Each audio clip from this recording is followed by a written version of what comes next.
All right. Good morning, everybody. Good morning. Welcome to our next session of Age of Wonders 4. As you can tell from the title, I'm a little bit out of it. There's your boy. Thank you, Tenwin. Thank you for hyping me up, and thank you for hyping up our character. You can check the rewards here, by the way. What rewards? I don't know what you're talking about. Is it this thing? Oh, so these are permanent upgrades? Rogue banner. Oh, these are all customizations. Oh, okay. Not upgrades. Unlocked cosmetics. Oh, okay. I was like, the fuck? Okay. Let's keep going. Most of them. Fair enough. Let's go ahead and load this.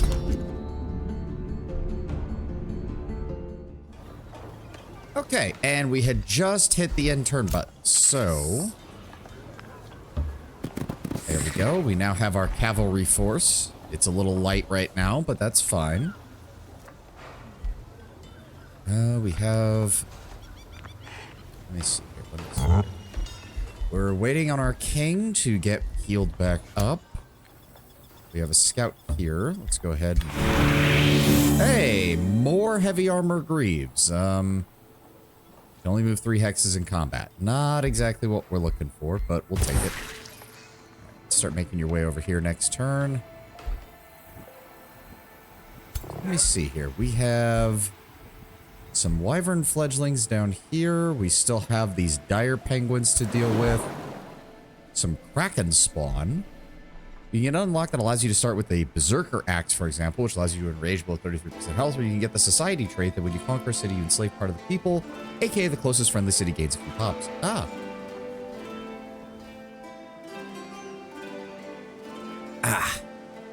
Okay. I'm assuming, oh, okay, it does actually allow us to look at his, so he's astral, shadow, and chaos. Wait a second. He's shadow and chaos, but he's peaceful? That seems a bit weird. Okay. What else have we got? We've got our scout here. Who... I say we just kind of skirt around the edge here. Oh, hold on. Swing back. We need to prospect. Hey, Ring of the Inspiring Killer. Grants double the morale bonus to itself and its allies when it kills an enemy. Ooh. Remember, affinity isn't inherently tied to morality. Chaos is more about destruction, but it's also about change. Okay. We're gonna move over here next turn. We're just gonna have you wait. Oh, right, yes. Well, going that way seems bad because there is a actual red army over there. So let's just keep heading this way. And our scout army. Let me see here. It's going to be 3 turns until this raises up, but we need to decide what province we want firstly. Oh, what is that? How do I... Wreckage from a galleon transporting goods and currency. Moving your army onto it will grant you gold, production, or hero equipment. Oh. I'll send my scouts to go grab that. There we go. Oh, okay, so there is a pirate cove over here. Halberdiers, overseers, and they have their own arbalists that I can't tell what species. Oh, are those mole people, I think? Yep, mole people. Or rat people, one or the other. Kind of like their armor design. You said your other hero down, have him set up an outpost in the underground? I'm a little worried about setting stuff up in the underground right now. I kind of want to keep clearing the stuff that's around us first before I worry about going down there.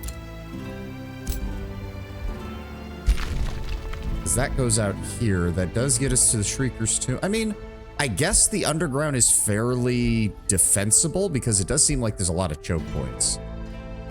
Oh, and that is a bronze ancient wonder. That could be useful. Let me see here. Okay, taking that seems like a bad idea because the Pirate Cove is gonna start attacking us immediately. So what other provinces can we grab? We can grab the forestry. There is this over here, which is... What the hell are you? Oh, giant turtles. Okay, but they are not red armies. They're just regular. We also have... The fuck? Is that a bug snake? What the fuck? Huh.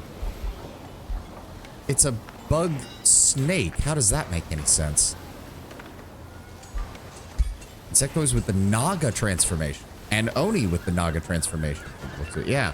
They gain fast movement, amphibious, slip away, immunity to electrified, lightning resistance, and blight resistance. Okay, okay. Pretty cool, pretty cool. And we can't claim this because there's a whatchamacallit on it. So, hold on. How do I... Let's see here. A farm can be built here thanks to a province feature. You can annex this province. A quarry can be built at this province feature.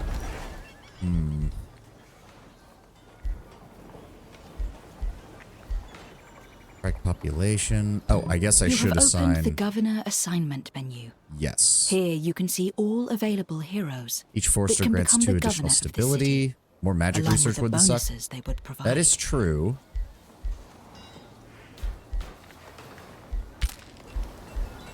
That would be the nautical research. Oh, but the nautical research post only... Okay, so wait, hold on, hold on. Oh, okay, so we'd have to clear these guys out, and unfortunately... Hold on, click on these. They are one of the stronger of the small armies around here. And we need to wait for these guys to get back before I'd feel comfortable taking them on. Also, how do... I mean, I'm assuming if we fight them out here, the battle's going to be mainly in the water, which is going to be annoying. Link to a friendly unit. While linked at the end of each turn, the friendly unit gains 2 stacks of strengthen, and the unit gains bolstered defense and bolstered resilience. Natural regeneration. Okay. Shield defense against non-flanking units. Land units can fight in the water, but will take a 10% penalty. Ah, okay. Well, we don't really have any aquatic units is the problem. So that province isn't really worthwhile to take until we're sure that we can take that. Unless they have amphibious. Yeah, yeah. I feel like I didn't go far enough away from my first city, because I feel like this is going to... The provinces this one is going to take is going to fill out a lot of this.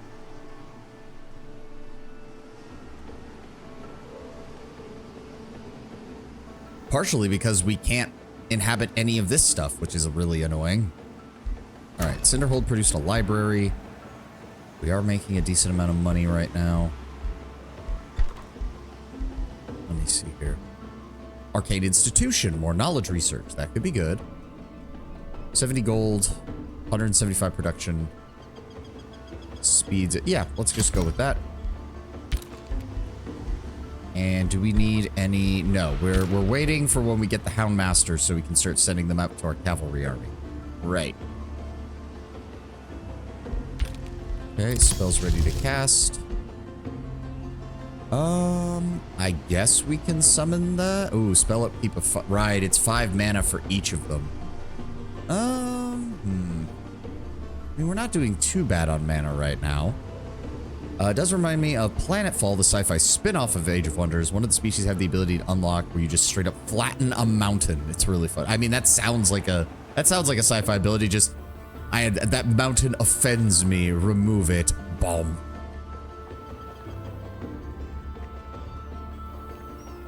Okay, so the area is... I mean, you can see that the terraforming is actually showing up on the map. Like all these little rocks and everything appearing all over the place. The whole terrain is getting like rough. It just doesn't do a very good job of actually telling you about how this works.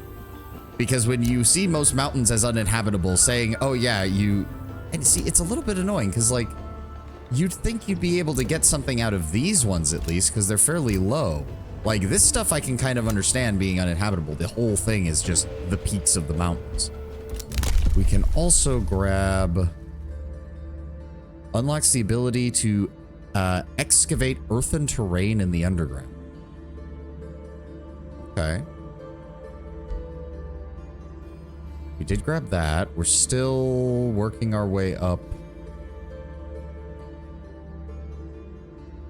Oh, that would actually be kind of cool to get. We don't have any of the other affinities, unfortunately. To no surprise, it's the dwarf analog. Yeah, rocket hammers and giant drills, and they canonically strip mine planets for profit.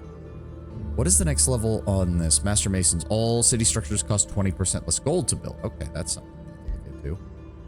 Tier 1 units gain experience 50% faster. I actually do want to grab that. There we go. And you still need to do production. 4 turns for that. Workshop increases production. Okay, for right now, let's just go ahead and grab the Forester. It does give a little bit of both of these, so let's just grab it. It also offsets its, because of who the governor is, it offsets the city stability costs, so that should be good. The Order Tree is the weakest one currently because it's so focused on free cities. Ah. Workers' Farmstead. Requires 1 Forester, adds production and food growth. Well, the thing is, what we want most of all is the palisade walls, because we need to be able to do that before we start heading out. So let's get that going. Just focus on transforming the draft into food so you grow faster. We don't need to be building any units from up here. New city?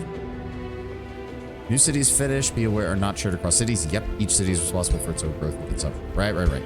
Gold and mana are the only resources that are shared. Everything else is done locally. Without walls and garrisons, your cities are vulnerable. Be sure to maintain your defenses and keep an army ready to guard the walls, lest the enemy take your beloved cities. Okay. So yeah, we're just gonna wait for him to get back, because he has an army strength of 366. We have an army strength of 495. That will probably be good to clear out these guys. And then this is a bronze one. Taking care of that might be a very good idea, because it is very close to us, and I think we can take them pretty effectively. Let's see here. Also, I did move the screen a little bit, so hopefully you guys can see a little bit more. The call to sea resonates with these men and women who congregate in the hidden caves and coves and bays. Raucous singing can be heard in these places, accompanied by the smell of stale, stolen ale wafting from them. I mean, do we get anything for killing the... I mean, I know we get, like, a little bit of a reward. Well, I will get one of the pirate units. That's true, because I do have that chaos ability that gives me that. So... You know what? If that's the case, we're going the other way.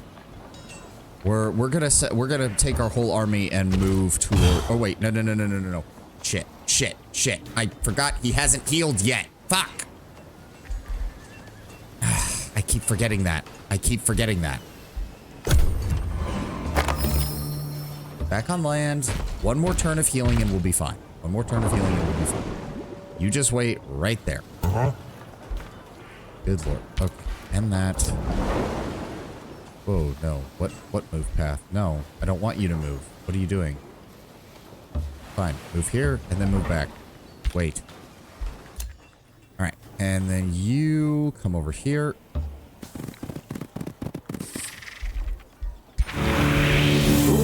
A dire bear mount.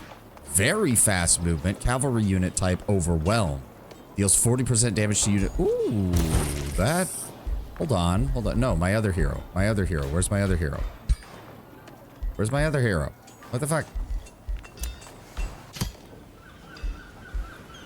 It's back. There we go.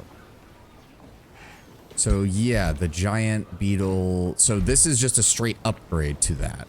The heroes next to your name, you can switch between heroes.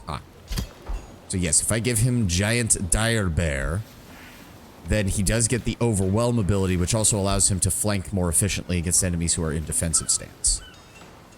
Nice. Okay.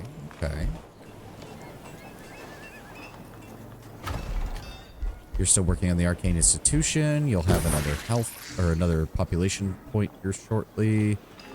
Let's head this way next turn. Stad will have more in 2 turns. We'll probably... In 2 turns, we might actually have that taken care of. Just gonna keep heading this way. 46 gold. I'll take it. What is this? Oh, more druids. Except they're frogs this time instead of cat people. And... oh, that's a dead end here, unfortunately. That's not good. I guess we could head this way. Another new Empire skill? What's it talking about? Oh, I mean, we have them unlocked, but we don't have enough Imperium to actually... Friendship with you is declared. Sinrin Toliath has declared friendship with you. Over time, your relations may improve to an alliance. Yay! We're not having to fight people. Oh. I kind of didn't mean to do that, but... oh. In the underground, the brown walls can be dug through. Yes, but we don't have the ability to do that yet. Ugh. The chairman of the Imperialis Council approaches you in a calm trance-like state. Over time, we of the Imperialis have learned to abhor the violence that dominates this realm. We seek to lead a more secluded life, protected with what we have built, otherwise abandoning the grand battles and plots which only bring the horrors of forceful conflict upon its land and people. Will you sanctify this code of pacifism which we have compiled, O Mountain Master, so that we may openly strive for peace? Gains the Mark of the Dove, which adds alignment. Units of this race earn 50% less experience in combat. God damn.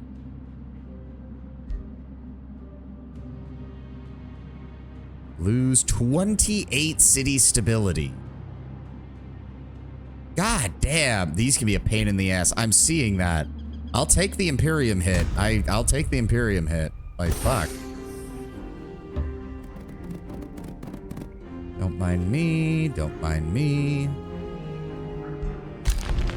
Alright, you head up here. Prospect. More production. Always nice. Alright. We are pretty much fully healed. We want peace. The fuck you do? Alright. Oh, I see how it is. So...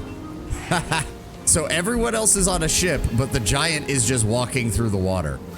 So we can reach this next turn with both of our armies. Nice. Alright, so you wait.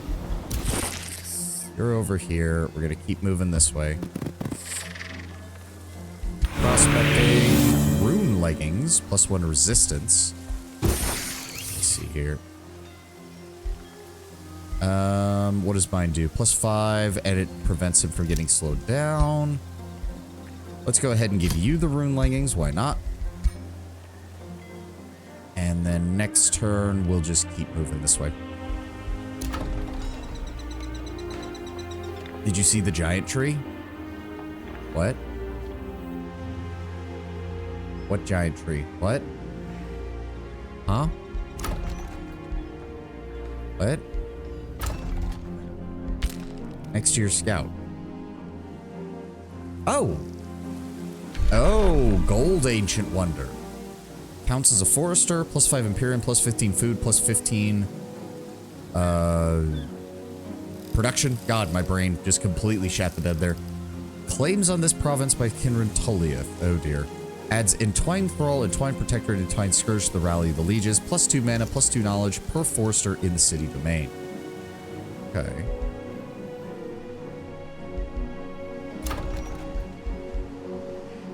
Let me see here. Stod, what do we want from you right now? Let's go ahead and increase... yeah, let's go ahead. Well, hold on. Speeds up city growth, 4 turns, 5 turns. Let's go ahead and grab the workers' farmstead first to keep giving us a little more food production so we can keep getting the city growing faster. And as for Cinderhold, let's see here. You're bringing in 116 a turn. Wizard level +1 gives additional vision range. Unlocks summoning tier 2 units. What is the Room of Recall? Ah, allows you to teleport back to your city. Stonemason gives straight up more production. Forge Tower reduces the cost of hurry recruitment and hurry production, which is nice. Bathhouse. Are we still... We're doing okay on city stability. Plus 30 drafting income. That... Oh, plus additional rank to every tier 1 and tier 2 unit. Oh, we're getting that next. And then after that, I want you to grab the Mana Obelisk and the Market.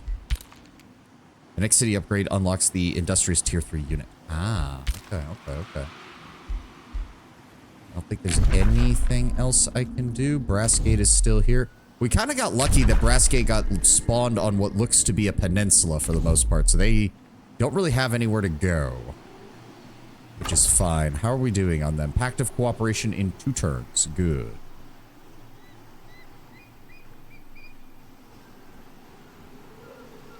And they have... they've got more Materium affinity than we do, but otherwise they're kind of similar. They actually have an 8 in population. Damn. To be fair, it looks like they might have spawned in a terrain that gives them a slightly more food bonuses than I do, whereas I have more production bonuses. Okay, I don't think there's anything else we can do. Okay. Cinderhold can annex a new province. The next city up... Oh, I already read that. Let me see here. We have foresters and quarries. Farm, forester, quarry, forester, quarry. See, like, I don't get why these provinces... I don't get that. I don't like that. I don't like that feature. I'll be very honest. I actually don't like that feature. I don't see why the mountains wouldn't be usable to some extent. Free cities are a bit funky and allow them to have abilities you can't have yet. I once on round 20 invaded a free city to conquer it. They cast Gilded Blast, turning 3 of my units to gold for a turn. It was kind of amusing, if a bit surprising.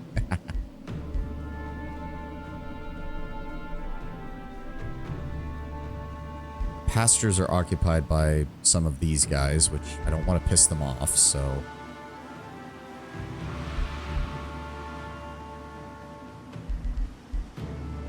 Personally, I would actually like a bit more gold, but there's nothing else around here that's going to get us more gold, unfortunately. Remember, it is buffed by quarries. Yes, that's what I'm thinking.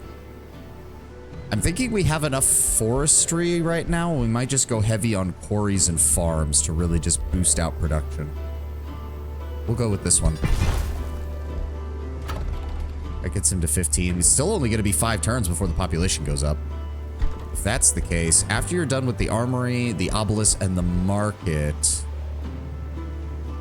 go ahead and grab the bathhouse. That'll keep the stability. Next to the builder's quarters. Have more production for each quarry.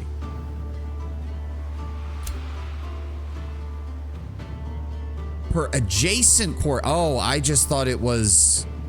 Oh, I didn't read that then.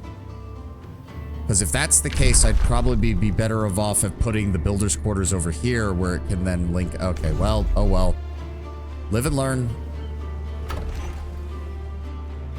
Now wait, does that affect other cities? Because if I build a quarry here for Astad, then would they benefit from that?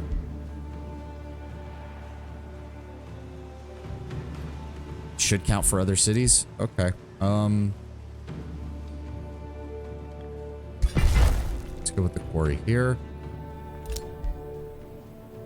+5 production per adjacent quarry.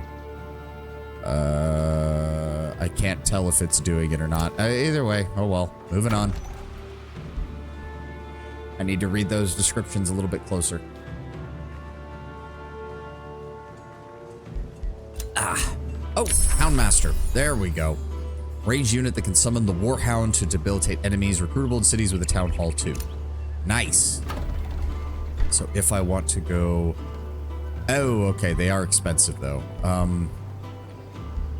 Take the bathhouse out of there for right now, so I get my money back. There we go. And then I want 2 units of Houndmasters. There we go. We'll add the bathhouse back in a turn or two. All right, and then you come up here. Yay, 59 gold. That makes things easier. And then next turn, you'll head over here. As for you... can I get around you? Prospect? Ooh, Mask of Precision. +1 defense, +20 accuracy. Oh.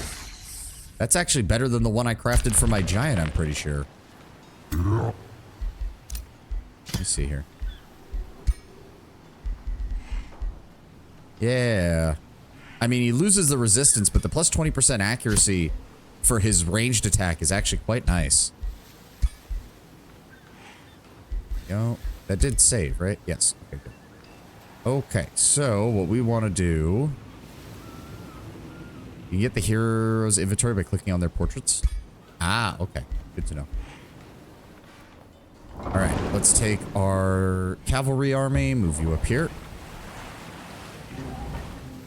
And then our primary army, advance. Alright. Okay, so let me see these guys again. So they do have some mages. 90% chance to link with and inflict subdue. Target must be affected by immobilized, stunned, or frozen. Cannot use actions or movement. This unit is captured. If the caster is victorious, this effect ends if the caster dies. Finding war spoils or gold for non-Reaver empires. Okay. Alright, so he needs to die. Oh, embarked. That's what it does. -2 defense, -2 resilience. Okay, so they are getting affected by it just as much as I am. So we're all getting affected by this. It's the Reaver caster, and yeah, Reavers have clear slaver implications. Yeah.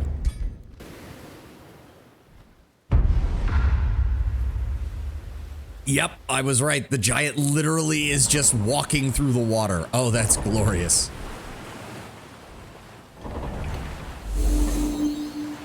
Okay, they're moving up.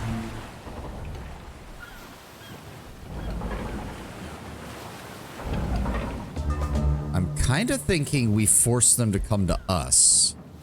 What's the range on their ships? This is a polearm unit, a frontline melee fighter. With its first strike and charge resistance abilities, it is perfectly suited for absorbing enemy melee attacks. Gains extra damage per hex traveled up to 3 hexes, cancel defensive mode, and removes retaliation. Ah. Naval combat is a tiny bit ass from my experience, but that's just me. We'll see. We'll see. So he does have the arbalists. They're here. Okay, so I'm thinking what we want to do... Let me see here. They're going to have to come forward and probably engage us here. So again, let me see here. They got there and there. I'm honestly thinking we just don't move, or maybe move like one spot forward. Just to draw them in. There we go. We can hit him from the looks of it. Let's, let me see here. That's their main melee unit.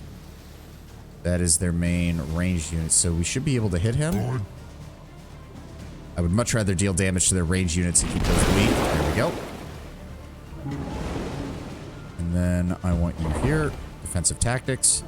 I want you here. Defensive tactics. I want the rest of our guys to hang back.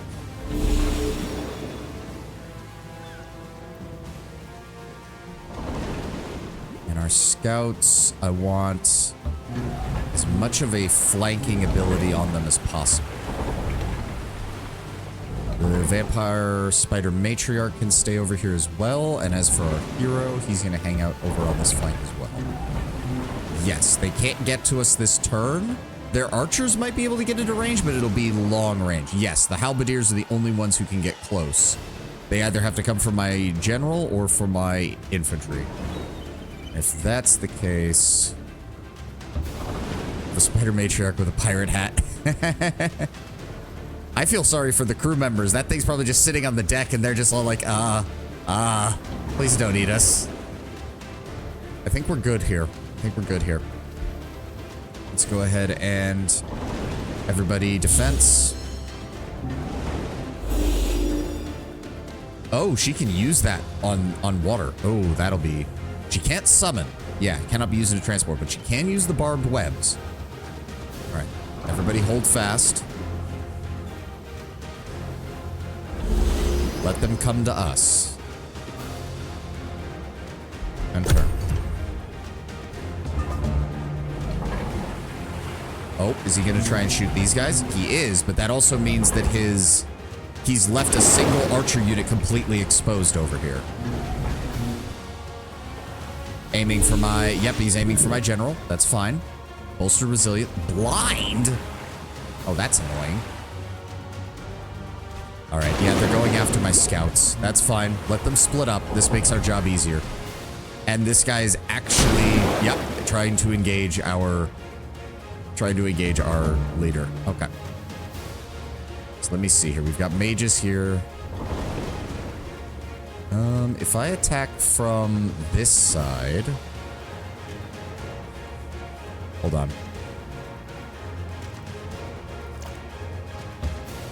Want to move forward. Hit both of them. Don't let them leave. There we go. Deals damage to both. Immobilized. Bolster defense, bleeding. Nice. Then I want you to... Weird how that doesn't count as flanking, considering they're all the way to the side, but... Alright, hold on.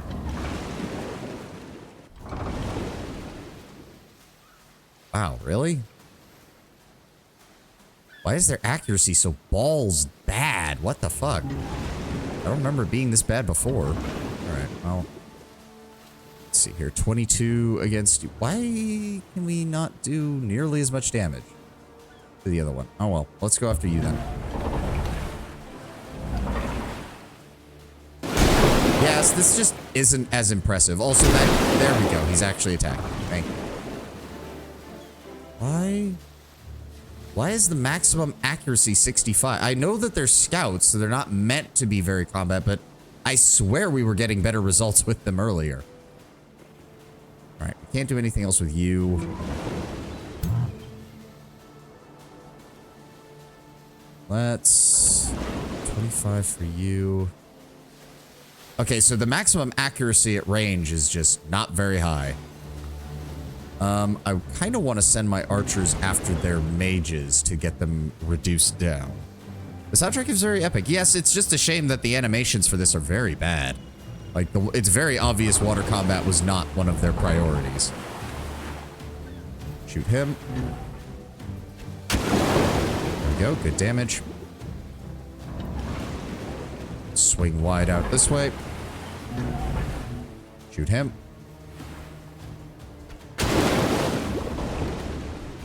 And then we're going to...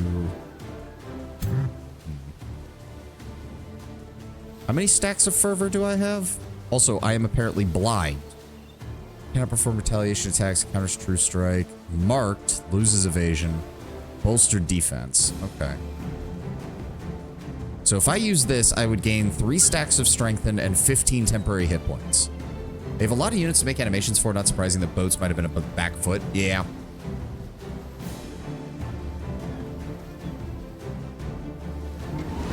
Hold on. Again, I don't like that. I'm better off sending my guys to go engage them, because apparently I can't just... I'm not allowed to hit these guys easily.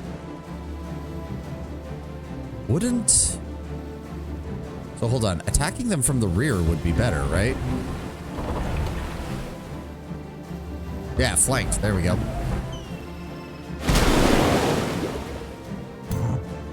And then we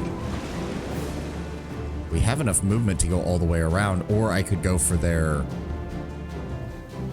I kind of want to lock down their remaining units before they get any closer, because that one's already locked down by my hero, so if I send him to go engage them, that also locks them down and forces them to move.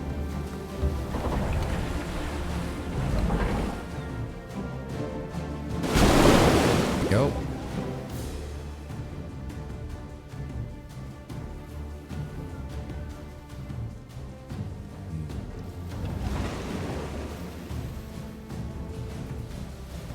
It's really weird that this is... Okay, so let's go over here. Open fire. Come on, hit him. There we go. You come over here. Come on, take him down, take him down, take him down, take him down. Braze, damn it. All right. Oh, fuck. I shouldn't have put my guys there. Okay, hold on, hold on. We can move. We can move. We move here. Yeah, I know. Not much of a choice. There we go. Now attack.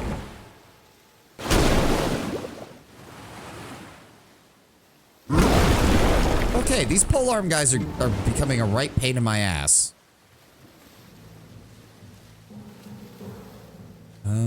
So if I move there, I get a 90% attack on him. These fucking rats are a pain in the ass. What the shit?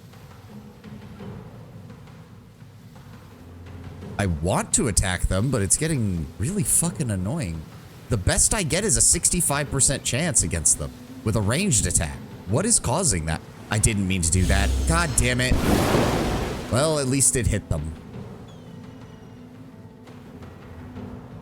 I don't think the shockwave has friendly fire. I might be wrong. I wasn't willing to try it. I wasn't willing to try it. Like, seriously, what do they... Yeah, they have overwhelm tactics, but they're not near any allies. They get bolstered defense, but so do I. So what the hell is allowing them to just take these hits over and over again?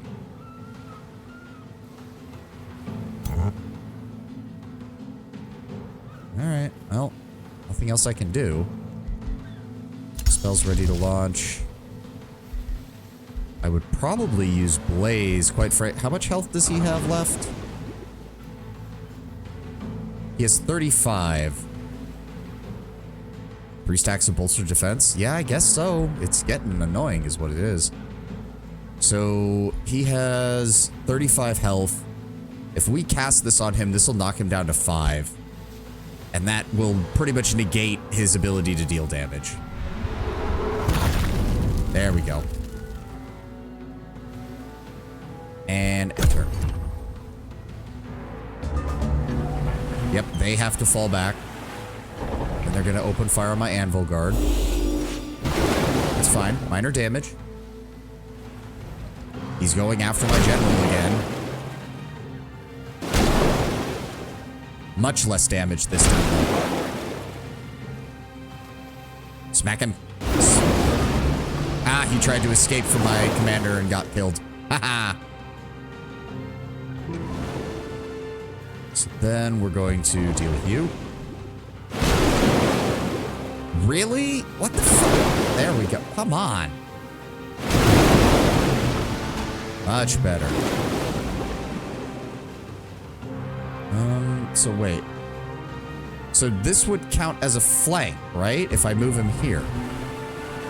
Right? Yes, there we go. He deals extra damage on the flank. There we go. Much better. And then we will move our raiders up. They'll assist over here. Pew pew. There we go. And that just leaves you. I'll let the Anvil Guard finish you off.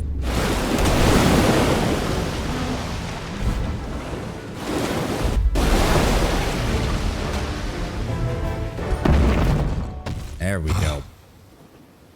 Ah. Oh, we got another Steel Shaper unit. It's the same one as us. It's just from the Skillful Vermin. So what do they have? 25%. Oh, that's what was causing it. 25% harder to get hit by ranged attacks. That was what was making our unit so inaccurate. They have overwhelming tactics, which doesn't help us because we don't have any other units with it, and adaptable. We also got... What is this? Skirmisher Provocation, Melee Strike, and Javelin Toss. Okay. As well as 77 gold. Alright. I don't really have a place for you, unfortunately. So I'm just gonna go have you hang out over here in Astad as part of its garrison. Check the Vermine again? Why? What am I looking for? What am I looking for? I mean, cult of personality? I mean, heroes gain a bonus skill point whenever they gain a renown level. Heroes gain plus 10 gold unit upkeep whenever they gain a renown level. In combat, units in an army without a hero suffer minus 20 morale. I'm not sure how much this impacts it specifically. Not really. It only affects heroes of the cult of personality. In combat units in it, so he needs an army to have good morale. That's the issue. But I don't have a hero for him, so oh well. All right, let's get back to land. Well, not quite. We can't quite get back to land. And he's not going to be able to claim another province for 4 turns, so we can't even grab this area to get the territory. That's fine. Start moving our way back.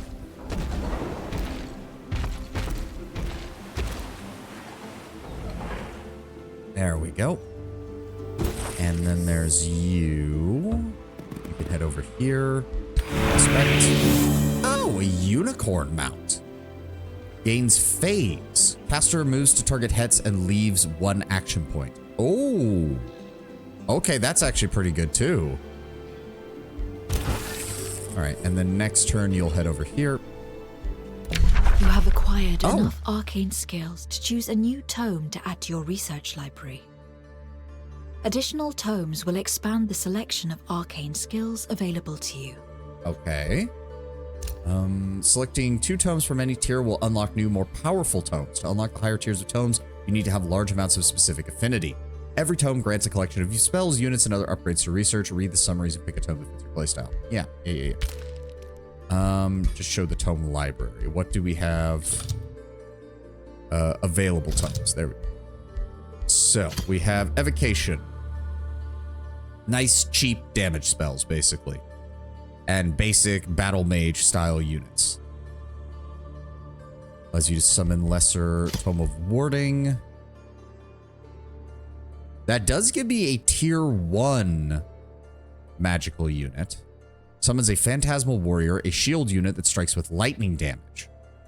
Okay, the casting cost is 60 mana. Okay. Awarding Mark of Invulnerability. That might actually be worth it because of how my general's been getting into a lot of fights, and I feel like this would pair well with his paladin abilities. Tome of Discipline. Channel your inner strength to empower your attacks and cleanse your body. Heals 15 temporary hit points, has 2 negative status effects dispelled. This will give us monks, which are a tier 2, I guess flanking kind of style unit with the leap. You do need to account for the amount of affinities you'll need for tier 3 tomes. Yeah. Pyromancy would double down on my chaos stuff, and it would give us pyromancers, which I am never against. Fire arrows immolate, sustain 10 fire damage, sustain an extra 15 fire damage if they are burning. Okay. Makes a melee unit deal 2 less physical damage, but plus 4 fire damage, plus 10% against targets that are burning. Okay. Tome of Enchantment is also really strong. Summon the Copper Golem, which is a tier 1 polearm unit. That's nice. Steel Tempered Shields to grant resistance. Purging Arrows. 10% additional damage against magic origin units. Base of 60% chance to remove a positive status effect from the target. Okay. Sundering Blades. Reduces enemies' defenses. Demolisher makes them able to destroy reinforced obstacles. Okay. And Awakened Tools. City loses 10 stability but gains 20 draft and 20 production. Tome of Evolution. Unit enhancement.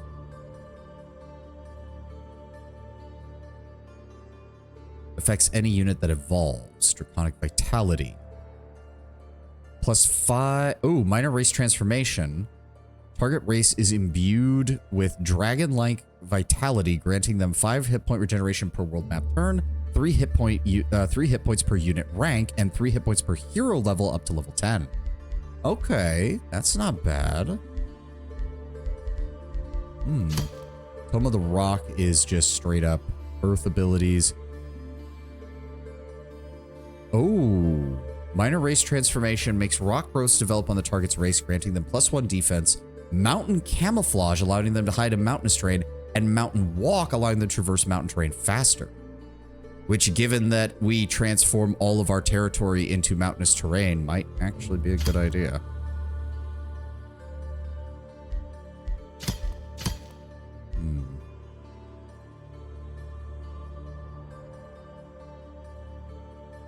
So I'm guessing summoned units don't stay. Once you summon them, they disappear at the end of the fight. Gargoyle as a unit is kind of shit. It's really squishy for a melee unit. I mean, it does have 3 defense right off the gate, but yeah, it doesn't seem like it would be. They're summoned indefinitely. You summon them on the world map. Oh, okay.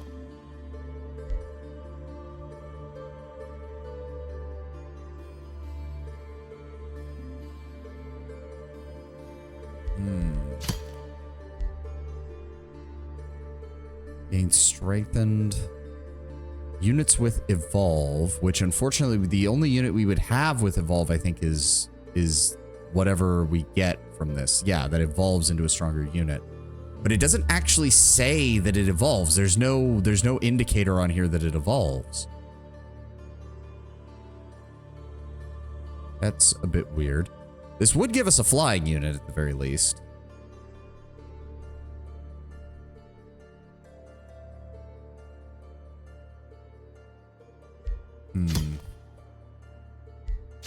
I kind of like the minor race transformations. If we can get a bunch of those stacked up, it seems like it would be really good.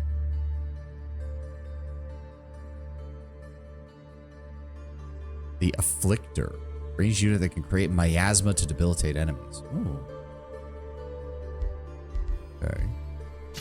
Tome of Beast is pure nature. Tome of Zeal is order. That gets us those zealots. Zealot is a reckless fighter unit, but has advantage against condemned units. All lesser spirits can evolve. Oh, okay. Fanatical workforce, lose 20 food income, gain 60 production income for 3 turns. Gain 10 morale, become 2 strengthened. Huh. Then we have Faith, which summons a lesser light spirit. Army heal, not bad. Cryomancy, that's the shadow ability. Necromancy, also shadow ability. And starting your soul economy. Souls are used to produce undead units and cast certain shadow spells. Okay. Damage over time effect that decreases healing received. Unit receives 3 blight damage every turn. Unit receives negative 25% healing and stacks up to 4 times. Okay. And then Tome of the Tentacle. Conjure tentacles, conjure constrictors, constricting focus, retaliating growths, 60% chance of inflicting constriction for 1 turn, unlimited retaliation attacks, hyper awareness, and defensive masters. Rings the bell for a bot. Oh, yeah, I see him now. Sorry, when I'm in the multi-chat tab, it doesn't show up. The bot alert does not show up. Ban. There we go. No, I mean... I feel like Chaos is our most capable element right now, but... because we don't have any Astral Affinity right now. It would either have to be something that gives Materium or something that gives Chaos. That's really the only option. Oh, hold on. It also gives us Rune Carver Camp. Counts as a quarry, unit deployment location, +3 mana per adjacent quarry, and +15 draft. Don't forget to check buildings. Yeah, that's what I'm doing now. Central Quarry also counts as a quarry and gains additional production per quarry. And then Tome of Discipline. It gives you a monastery, which does give you additional city stability, and gives city stability and draft per farm, and counts as a conduit. Interesting. Pyromancy gives a ritual pyre, which is plus 10 mana income and plus 3 mana per adjacent forester. Okay, the only other one that I was really looking at was... Oh, interesting. This one does not give a building.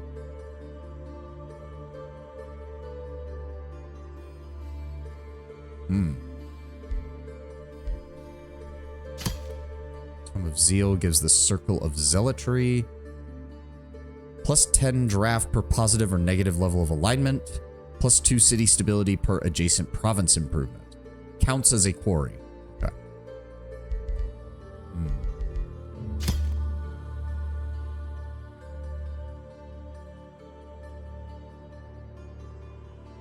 Makes base physical ranged attacks of enchanted units gain plus 2 fire damage with minus 1 physical damage and a 60% chance to inflict burning. Unit sustains 4 fire damage each turn, stacks up to 5 times. Okay.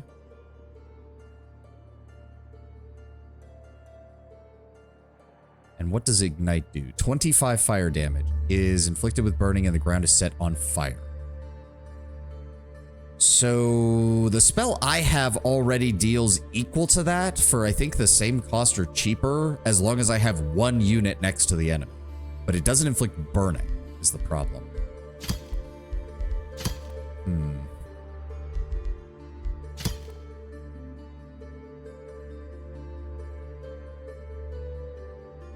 It can harden itself to soften enemy attacks. Charge Strike, Earthkin.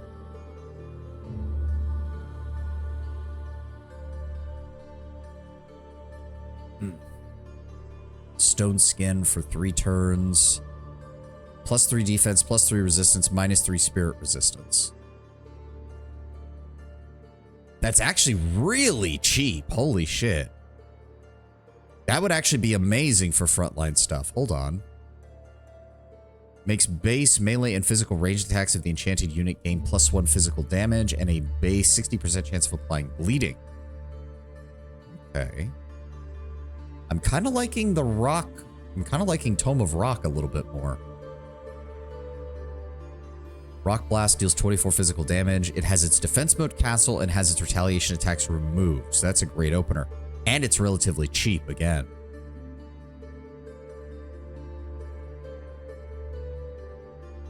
It does get us a central quarry. So it's really a choice between Pyromancy and Rock. Pyromancy does give us access to another Firecaster.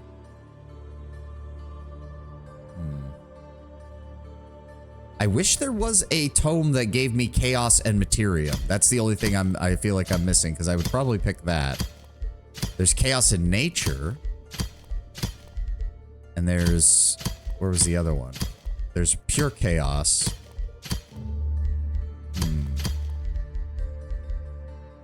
Not this tier, I'm afraid. Okay. Well, we already have... Let me see here. What is our actual... We're currently getting 3 Chaos, 2 Materium, 1 Order. So...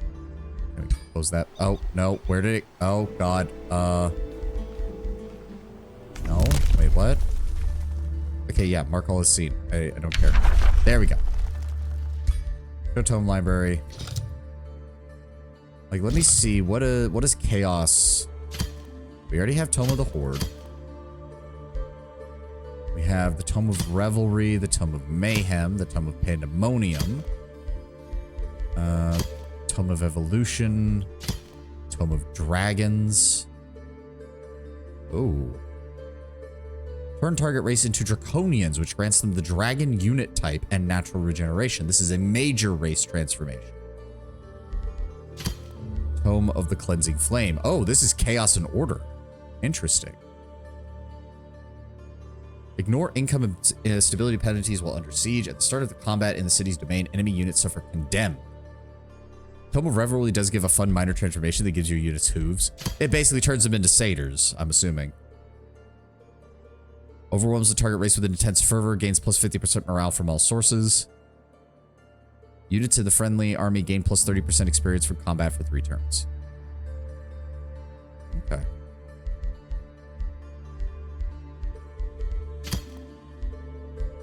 Yeah, Tome of the Dreadnought is Materium and Chaos. I suppose I shouldn't be surprised.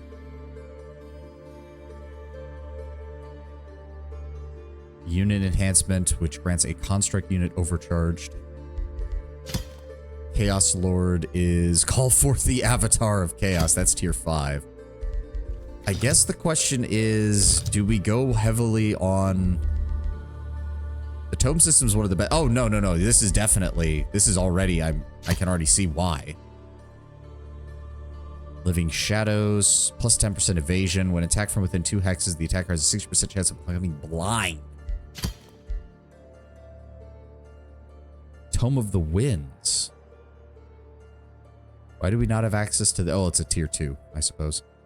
That gives additional range. Pulls the closest enemy within 3 hexes to a target empty hex. Okay. And it does give us access to tier 3 archers. Tome of the Dungeon Depths. Oh, we're in an ad. I'm still going to keep reading these. Build a grand dungeon underground. Fill it with structures that will enrich you and protect you with eternal clay soldiers and traps. Per adjacent dungeon province. Dungeoneering Conclave. Every turn, a province in the domain of a city gains a dungeon. Gain +2 production per adjacent dungeon province. Counts as a research post. Must be built on an acquired underground province. Only really works underground. Yeah, I see that. I see that.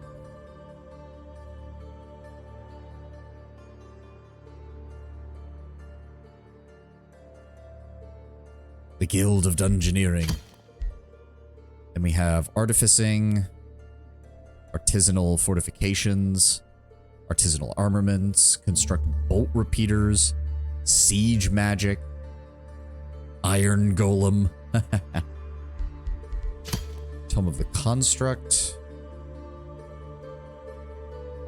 Requires linked mines. So this is if you go full, like, that's if you go like full artificial units. Tome of the Dreadnought.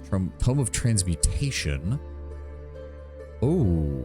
Target enemies in a 1 hex radius gain 3 sundered defense and sustain 20 fire damage.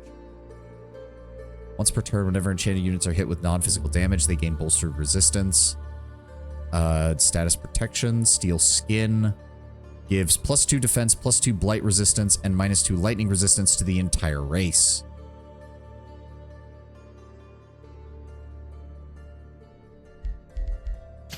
Tome of Terramancy. Well, that would be fitting for our leader, Summon Rock Giant. Crushing Earth, Seismic Shock, Earth Shatter. In target habitable or uninhabitable province. Oh. This province loses any mountain, stalagmites, or diggable earth. Interesting. But it summons a stone spirit. Severing to destroy, I'm assuming to destroy summoned creatures. Tome of the Golden Realm. That just reduces, this is all like, yeah, grants 1 unit, 90% chance of becoming gilded, Regent Refinery, Gold Golem, Gold Touched, Tome of the Crucible. Okay, this does also give us the Great Foundry. +10 gold, and then +5 draft and +3 gold per mine. Okay, okay.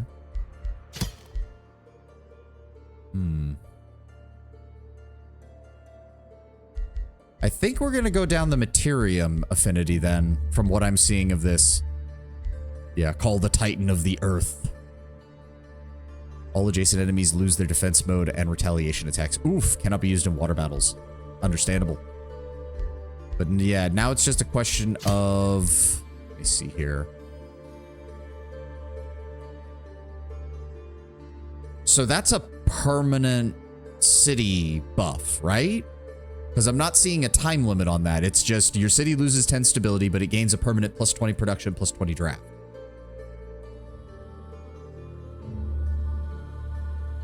It also gets us access to some copper golems. You can turn it off whenever you want, but yes. Okay. Sundering Blades lets us reduce the enemy's defensiveness. Tempered Shields gives us +1 resistance. That doesn't seem very worth it for the price. 70 mana. I mean, it's not the worst, but... Oh, it's a unit enhancement. That's not a buff spell. That's an actual... Okay. Note that the Copper Golem is a summon, not a recruitment. Okay. It is still a tier 1 unit, though, so a lot of our effects should still work on them, I think. Or maybe not. We'll see.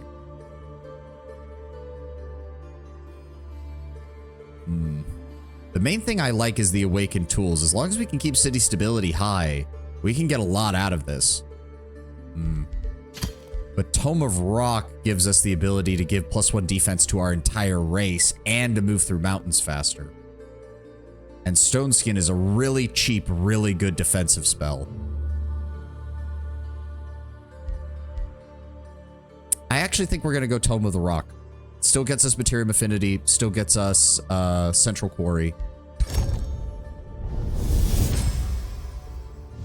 Earth. Rock. The very foundation of the world beneath our feet. Embrace it. Harness it.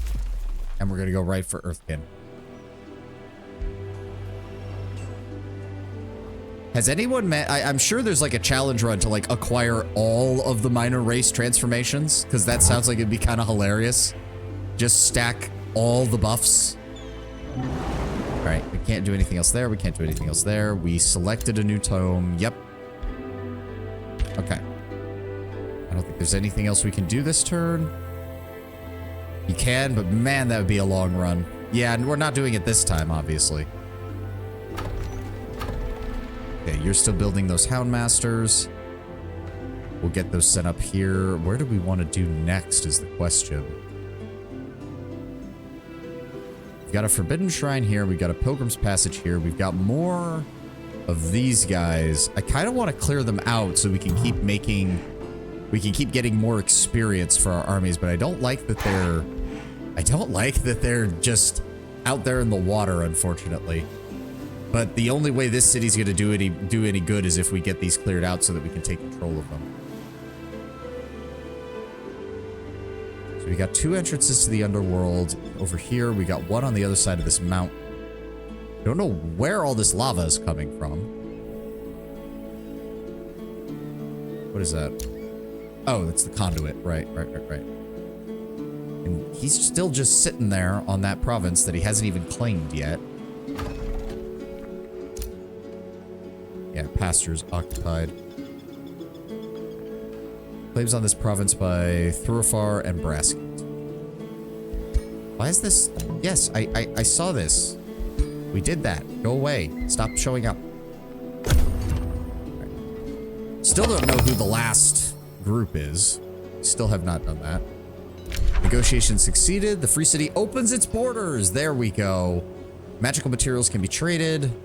Up to 2 resource trades are available. Good, good.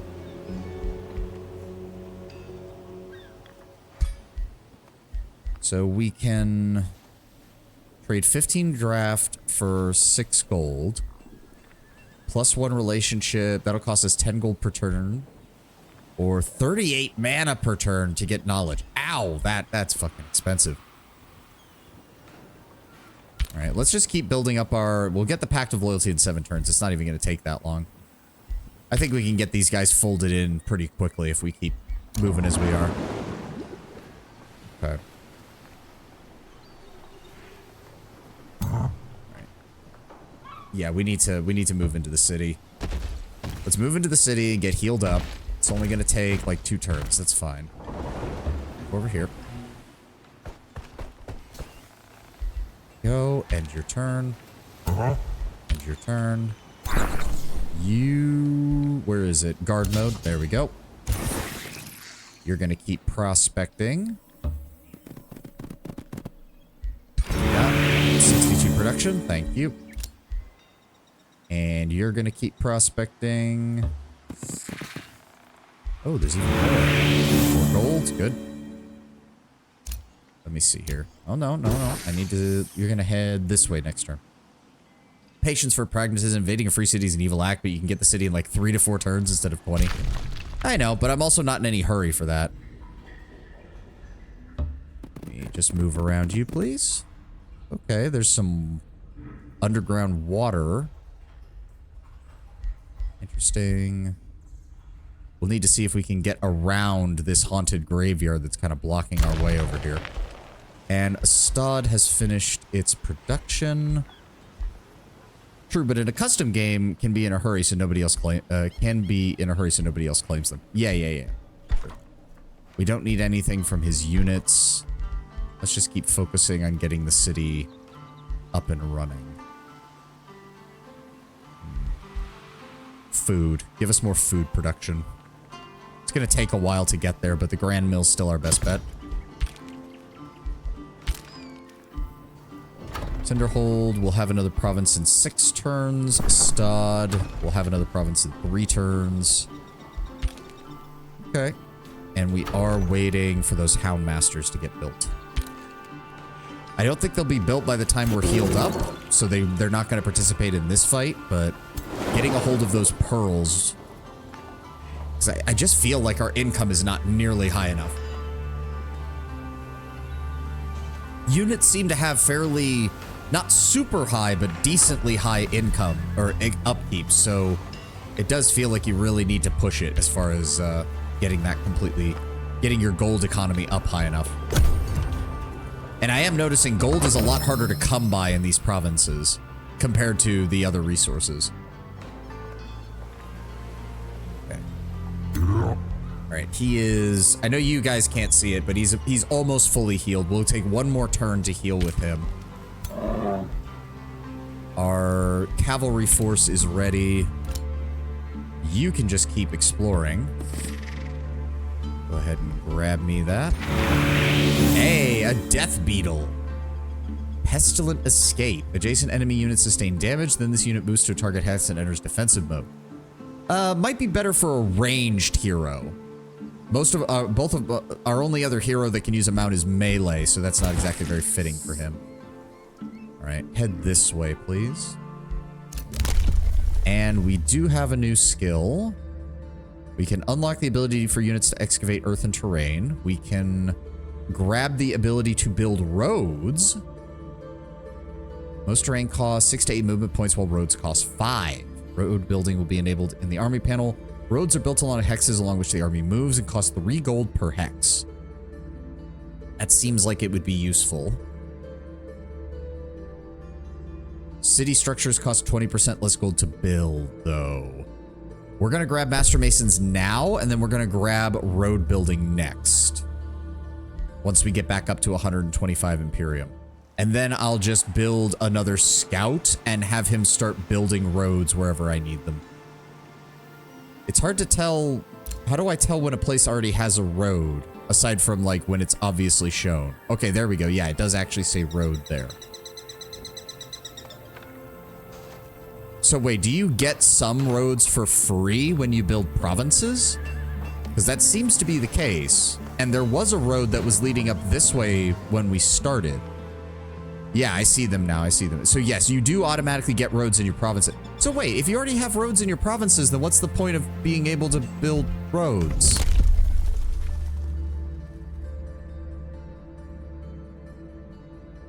Between distant cities. Okay, fair enough. Alright, who else have we got? Let's just get out here in the water. A hostile oh, city. Fuck. They are independents that can be vassalized, integrated, or conquered. He's probably going to attack me, isn't he? Oh, more of our more insect people. They're not going to be happy with me, are they? Okay, so I need you to move over here. Prospect. Another dire bear mount. Okay, I don't think we need a second dire bear mount. Let's just go ahead and disenchant that. Ah. And what have we got here? Meeting the Vicious Emblem. Oathwarden Shawan Farshot of the free city of Emblem threatens you. Some may consider you a god. I do not. I know your weakness. I know how to make a Godir bleed. Fear the power of Emblem, for your time has come. So be it. I question how you disenchant a bear. I don't know. Spells ready to cast. Summon Rock Rune Still. Do I need... If I... hold on.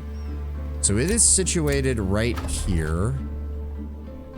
So it's anything that's connected to this, and then anything that's connected to that on top of it. So if we wanted to build a rune one, we probably want to put it like up here. We'd want to wait until we take Pilgrim's Passage. So that way it gets almost everything covered. He's allied. We can now move into his borders if we want to scout out his areas, which would be nice. And what did I say? Yes, one more turn for him. I don't think there's anything else we can do. You're not building units, but that's fine. You don't need to build units. Armory is almost complete. Good.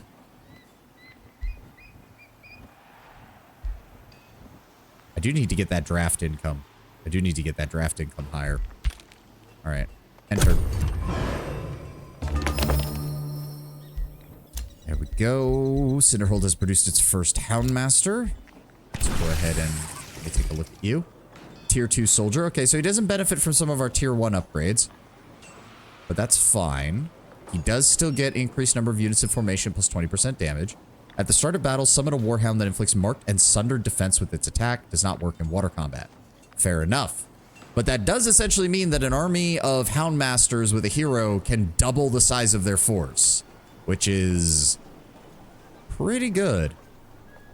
Gain 25% damage against marked units. Ah, okay, so that's how you're supposed to do it.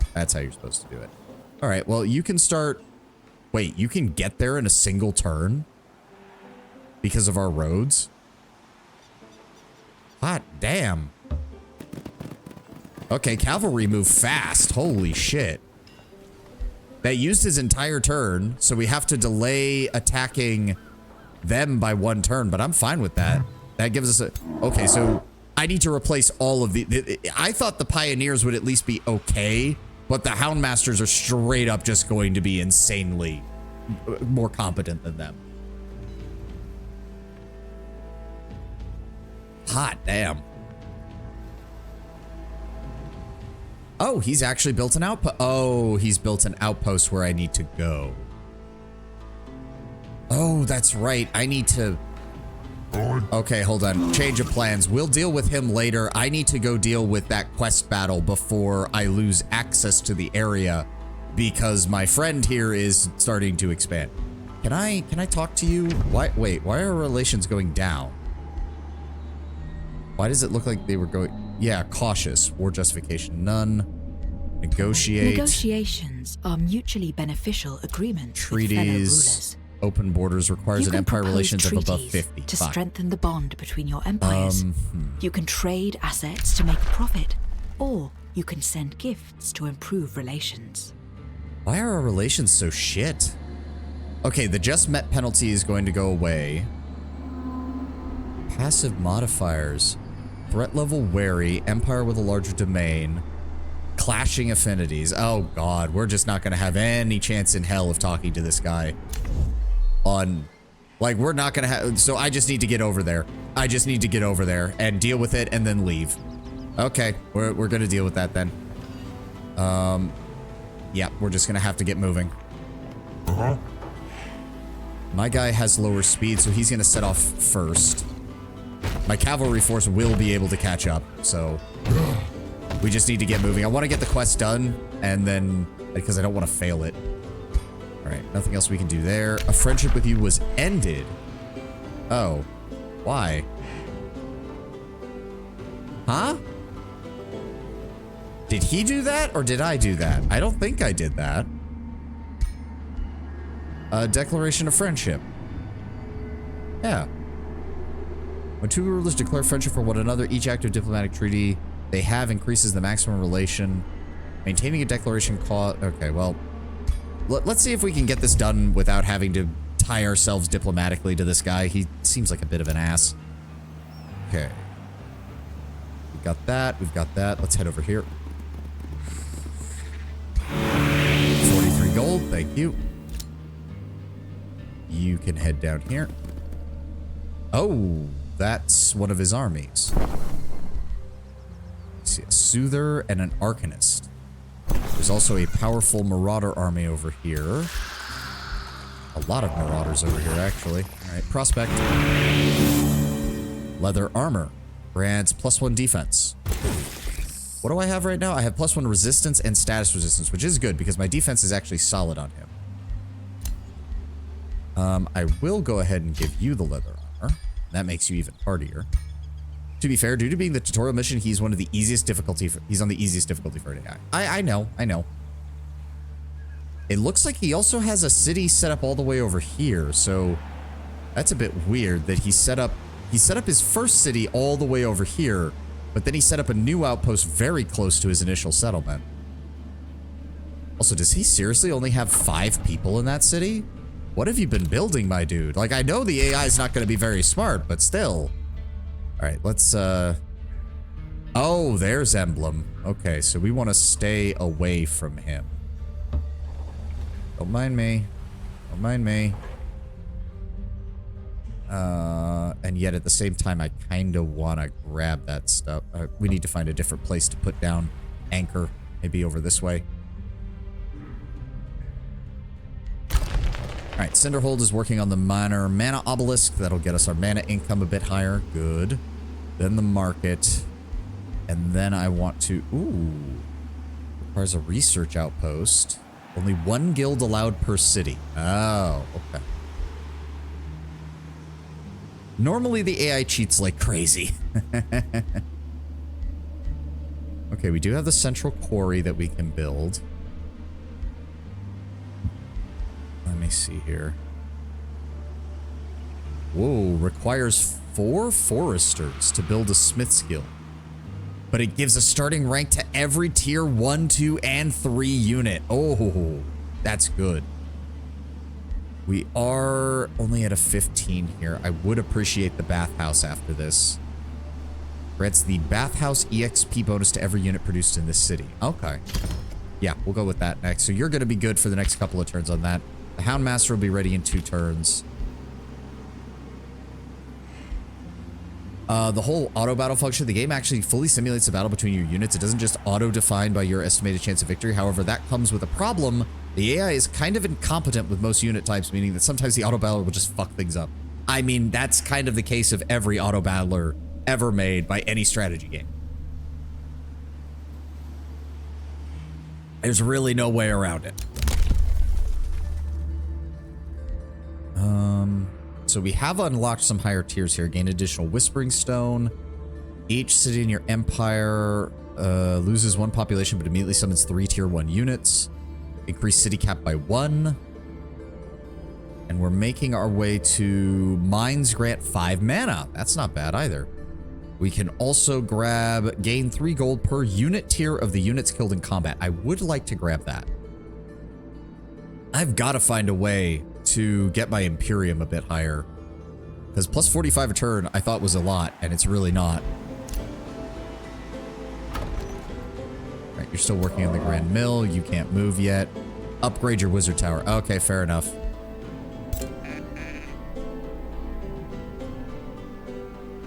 Do I not have a... Yeah, farm here. Yeah, that's what I thought. Alright, I don't think there's anything else we can do. Well, we do have open borders now, right? That's what they did say, right? Hold on. They did say we had open borders, right? So I can go in there and prospect without pissing them off. Alright, enter. Alright. Oh. A scout reports to you that they spotted a strange band of merchants of the Imperialis in the wilderness. There was something off about them, though, the scout informs you. They swear they're traders, but I noticed they carried concealed weapons. The scout then leans in. These traders possess surprisingly few wares to trade, yet their mounts are sturdy and bred for battle. These traders proclaim that they will travel into your realm. The scout concludes, how will you welcome them? Oh, dear. Hands out knowledge. Ignore them. People may freely travel in my realm. Lose 12 knowledge per turn. Earthkin changes from 1 turn to 2. Seek out the suspicious traders. Oh, this is a quest. How long do I have on this? Where are they? Wait, what? Cross purposes. 0 of 5 units dealt with. Wait, what? Oh, great. It's on the other side of the fucking planet from me. Okay, well, too bad. We're dealing with one quest now as it is. We'll get there in a second.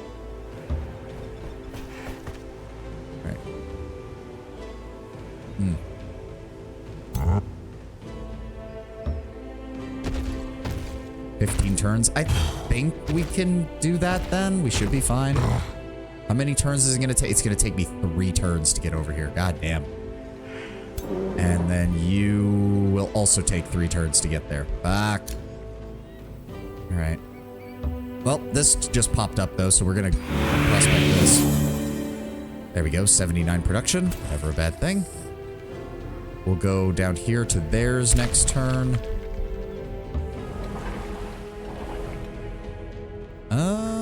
This all looks like a dead end, unfortunately. Shit. Okay, I guess we don't have a choice but to go over here. Due to my experience with the 3rd game, my favorite mount upgrade has to be the Mammoth. Ooh. That does sound nice. Unfortunately, I'm playing a giant, so I don't really get full advantage out of that anyways. Do we head north? Because it doesn't look like there's any more mountains to the south. This looks like mostly trees. Yeah, we're gonna head north. Yeah, there we go.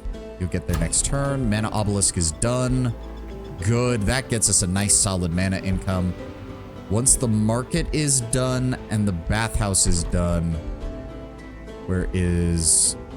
No, not the town hall. There we go. Wizard Tower level 1. We'll go ahead and add that in next turn. There we go. Astad can annex a new province. Let's see here. So if we put that there, it's going to be occupied, so it doesn't even get the 7 gold and 7 mana from there. So that's not going to do us much good. Forester Quarry.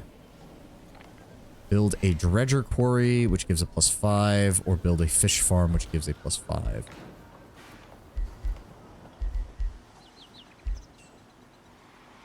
Farms give 5. Okay, so we're not losing anything from that, which is nice. Oh, but our bonus for being a rock giant does not apply to coastal provinces. No surprise there. I suppose I shouldn't be surprised by that.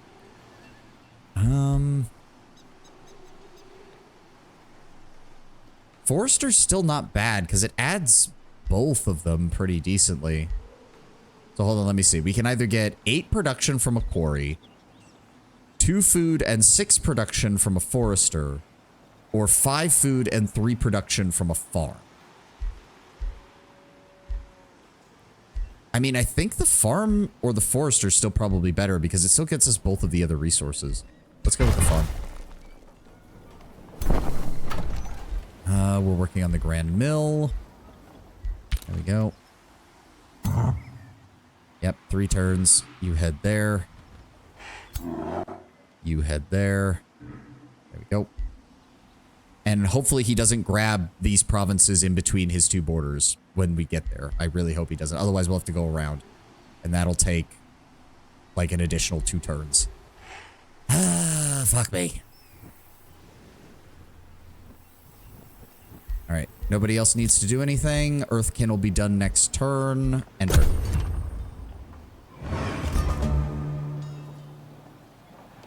Okay. The Earthkin spell is complete. Enchanted Crow Companion for scouts. 70 mana. Gives +2 vision range on the map world. That might be very good. Very fast movement is also very good. Or we can grab Rock Blast. Kind of want Rock Blast. I want more options in combat.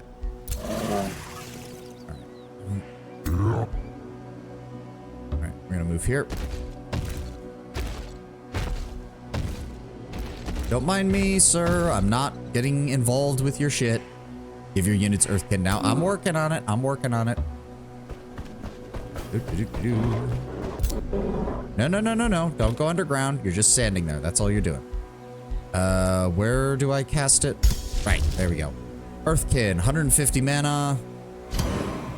It will take 2 turns to prepare. There we Go. Cinderhome produced a Houndmaster. We can start moving him up and he'll meet up with the rest of the army when they're coming back down. And then you can head down here. Please don't get angry. Please don't get angry. Okay, good. You're not angry. And then we're just going to prospect this province, and we found a barbed shield. Battle Sate, Spellblade, Death Knight, Defender, Warrior, gives shield mode and gives +3 defense against non-flanking attack. Melee attackers have a 30% chance of becoming bled. I think I can give that to my other hero. Yes. So the current one, it's going to be identical stat-wise, but it gives him a chance to cause bleeding when the enemy hits him. I'm down for that. Need to get him a better weapon. All right, and the next turn, you will head over here. And you're down here. Let's go ahead and... Prospect. Ring of the Vicious Killer. This unit inflicts increased morale penalties when killing an enemy. Affects enemy units up to 3 hexes. Ooh. Oh, it's a ring. I thought it counted as a miscellaneous item. Damn, I was really hoping it would be a ring. That it wouldn't be a ring, I should say. And what are you? Oh, just fucking angels and light spirits, basically. Okay. And then you. Okay, well, we're about to do something probably very stupid if we're not careful.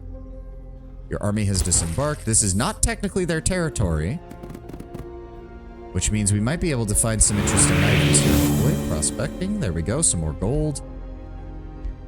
Can we go back up to the surface? Thank you.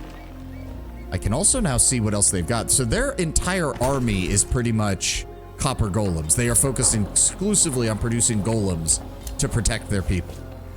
They do have a mine. They have... What else have they got? Lots of farms. Oh, yeah, I was right. They built a lot of fucking farms. God damn. Yeah, it looks like they built almost... Yeah, they've got a quarry. Oh, rainbow clover. That's also why they get free 10 food and they get a +10 to their stability. Okay, yeah, they're no wonder they have such a high population, despite having smaller territory than I do. Building the market, that's good. Astad, you are... No. You do have one more movement, so yeah, just keep going. I really hope he doesn't get pissed off that I'm walking near his territory, but this is the AI at a 4X game. They usually do. Damn it! He blocked me off. We have to go around now. Son of a bitch. And there's no road here, which means, oh, it's going to be a pain in the ass. Luckily, I think we get there next turn.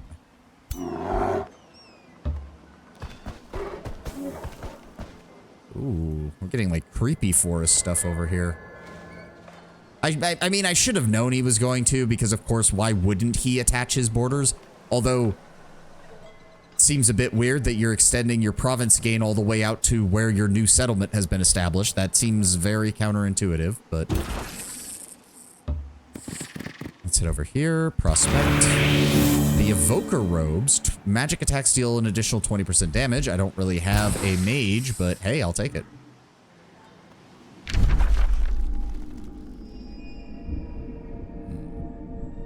I do like that it actually shows the province borders as well, so you can kind of see how everything fits together. What is... Wait. Oh, is that the other... I think that's the other empire that we haven't encountered. Well, shit, maybe I should have gone south. Wait, does that mean I have this whole continent to myself? Because if he's here and the other unknown empire is over here, I might have this entire side of the map to myself, which would be very useful. Maybe it's a free city or two. Yeah.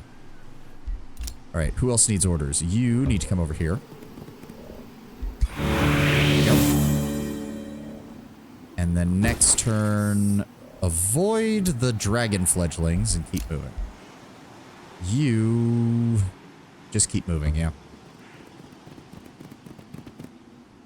Oh, Blossom Orchard. +5 food and +5 production. Oh, okay.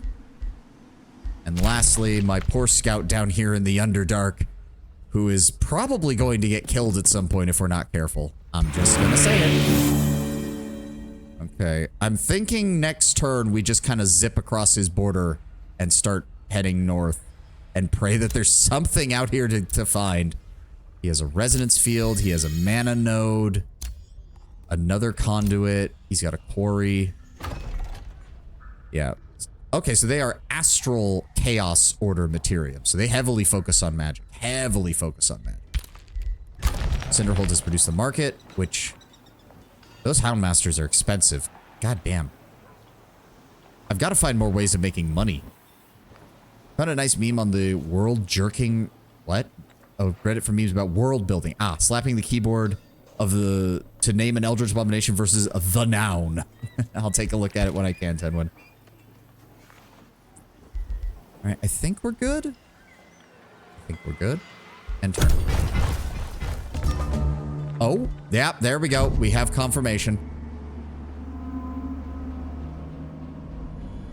Hail, Mountain Master. Through Farcairngard, allow me to introduce myself. I am Queen Rhina the Golden. May Godir, many Godir make war. I aim to make peace. We got frogs. We got frog people. It's a champion. Cursed Toadlings. No idea where the throne city is. They're a chivalrous diplomat. They are wary. Go ahead and send them a welcome gift. We got plenty of gold.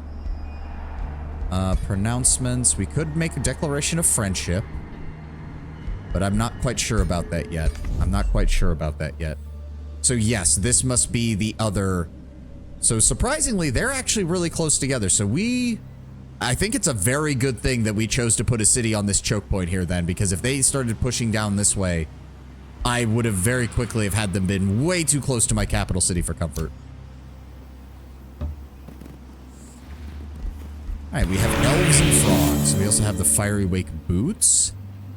This unit ignites flammable obstacles it moves over on fire, but the unit itself is immune to burning. Ooh.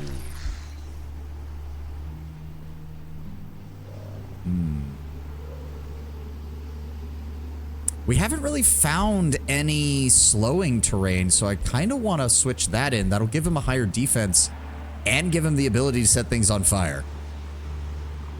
That just sounds cool. Let's do it.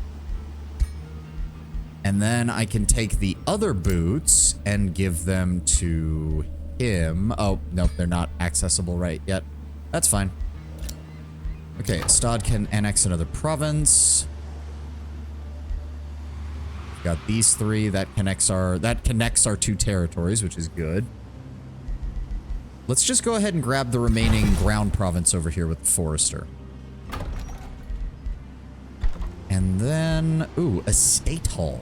Requires requires 2 farms, gives plus 30 food.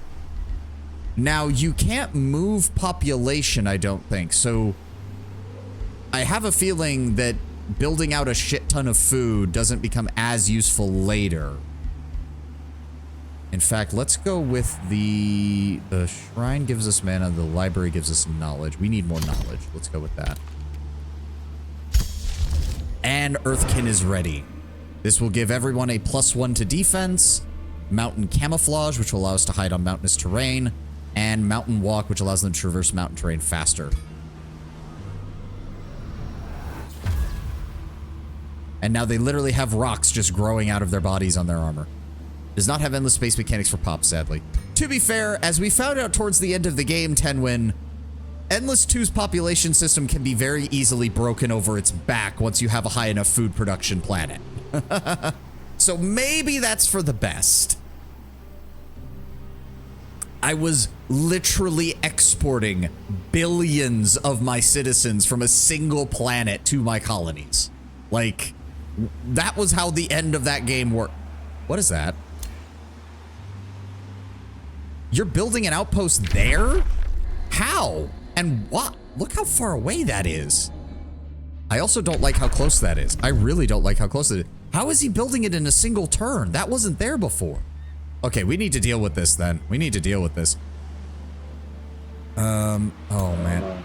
Okay, so he can get there first. So let's... We'll engage it with the cavalry army because they'll be able to reinforce each other. Oh my god. Never mind. Apparently not. That blocked... You can't move through them even to engage the enemy. Oh, that is annoying. That is annoying. Ah, fine. We wait another turn then.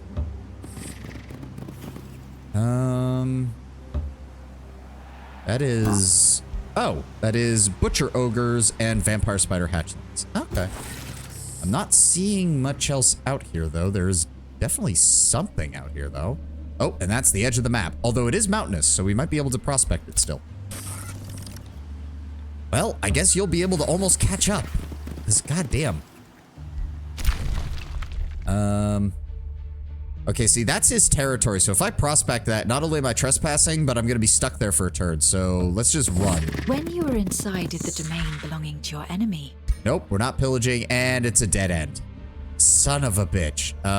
That's not good. All right, you're building a library. Cinderhold can gain another province.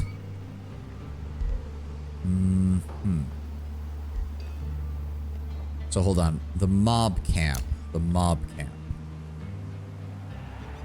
Unit deployment location counts as a forester. Tier 1 units are 20% cheaper. It doesn't change anything regarding putting other foresters near it, though, unfortunately.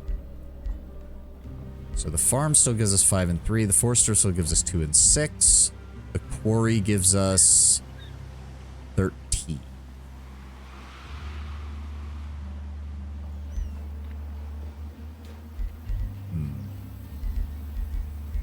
I think we're going to go with some quarries for right now.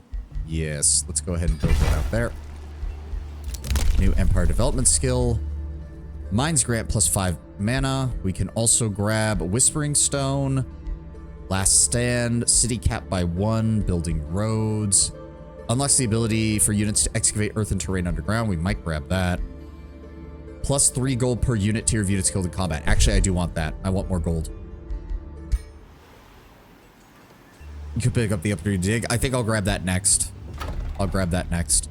Okay, the bathhouse will be done in 3 turns, and that'll solve our stability issues here. And then the wizard tower is getting its upgrade after that.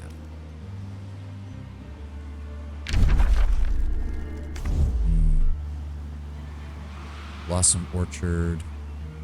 I mean, at least we know there's no way she has the forces to deal with a gold level ancient wonder, right? Like, there's no way the AI has that at this point. Alright, I don't think we can do anything else. Damn, my frontline guys have a 6 defense right off the bat. Even my archers have a 3. Did that affect also... Yeah, my pioneers get some defense. And even my houndmasters get some defense. Oh, that's nice. Alright, end turn. You have just gained or caused a group. You Wait, can what? now create a bounty. What? Request aid in your war.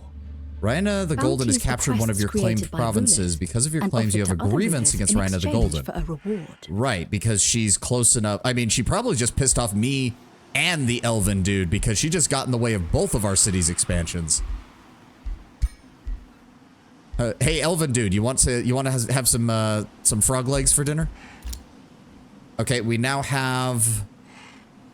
So the other main advantage of free cities seems to be that their heroes just straight up get better than yours faster. Like, all of the guys we've been recruiting from Brassgate have been at least 1 level, if not more, higher than our guys. What is this? Fight alongside their ruler. This hero.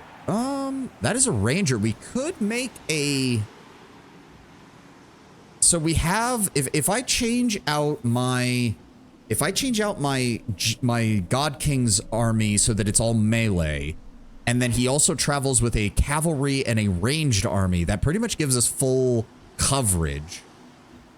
He is a nautical governor, though. I don't really have a nautical city. Agricultural governor, why can't I... There we go. Farms give additional food. Farms give additional stability. Each population grants an additional 1 gold, 1 mana, and 1 knowledge. Oh, that's actually really good. This hero desires to become the wealthiest in the realm. Clear a resource node and govern a city with a gold income of over 200. So wait, heroes only have an upfront cost, right? They don't have an upkeep, do they?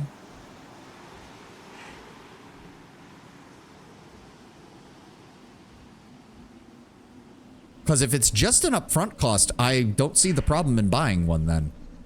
Prospecting Governor. Each mine grants +5 gold and +5 stability. Nautical Governor. Industrious Governor. Quarries grant +5 production. Quarry grants +5 city stability. I don't think they do. Honestly, can't think of them having enough to keep off the top of my head. Because I'm thinking he might be good then. I'm thinking, yeah, if we build him out as a ranged commander. Let me see. Oh, I can actually take a look at his... Well, he's a ranger, but he's armed with... Oh, throwing daggers. I thought they were melee, just melee weapons, but no, they're throwing daggers. Can I see his skill tree by any chance? No, it doesn't look like I can, unfortunately. You can pick up a spellcaster hero. That would be a good idea. The Warlock. Debuff and Undeath Expert. The problem is we only get Warlocks for some reason. I have a Battle Saint, but I already have my leader as a Battle Saint. The Spellblade, maybe, but... No, he can't actually use... Like, why do I only get Warlocks? I would kind of like a more pure mage build, more damage-based. I can shuffle for 100. Your other hero's a... Let me shuffle. Let me see. All right, we have a Ritualist. Specializes in support through healings, buffs, and combat summons. Okay. We have another Battle Saint, another Ranger. We have another Ritualist and an Elementalist. Here we go. Magic damage dealer setting up attacks or delivering the killing blow with powerful elemental abilities. Each elemental's hero chooses a discipline which determines the element of their abilities. He's another Trollkin Governor, surprisingly, but he is also an instructor, which we do like. Yeah. Oh, he's a discipline. I don't even get to pick his discipline because he's already got levels. That's annoying. Also, his hands are huge. Look at the size of those grippers. Good lord.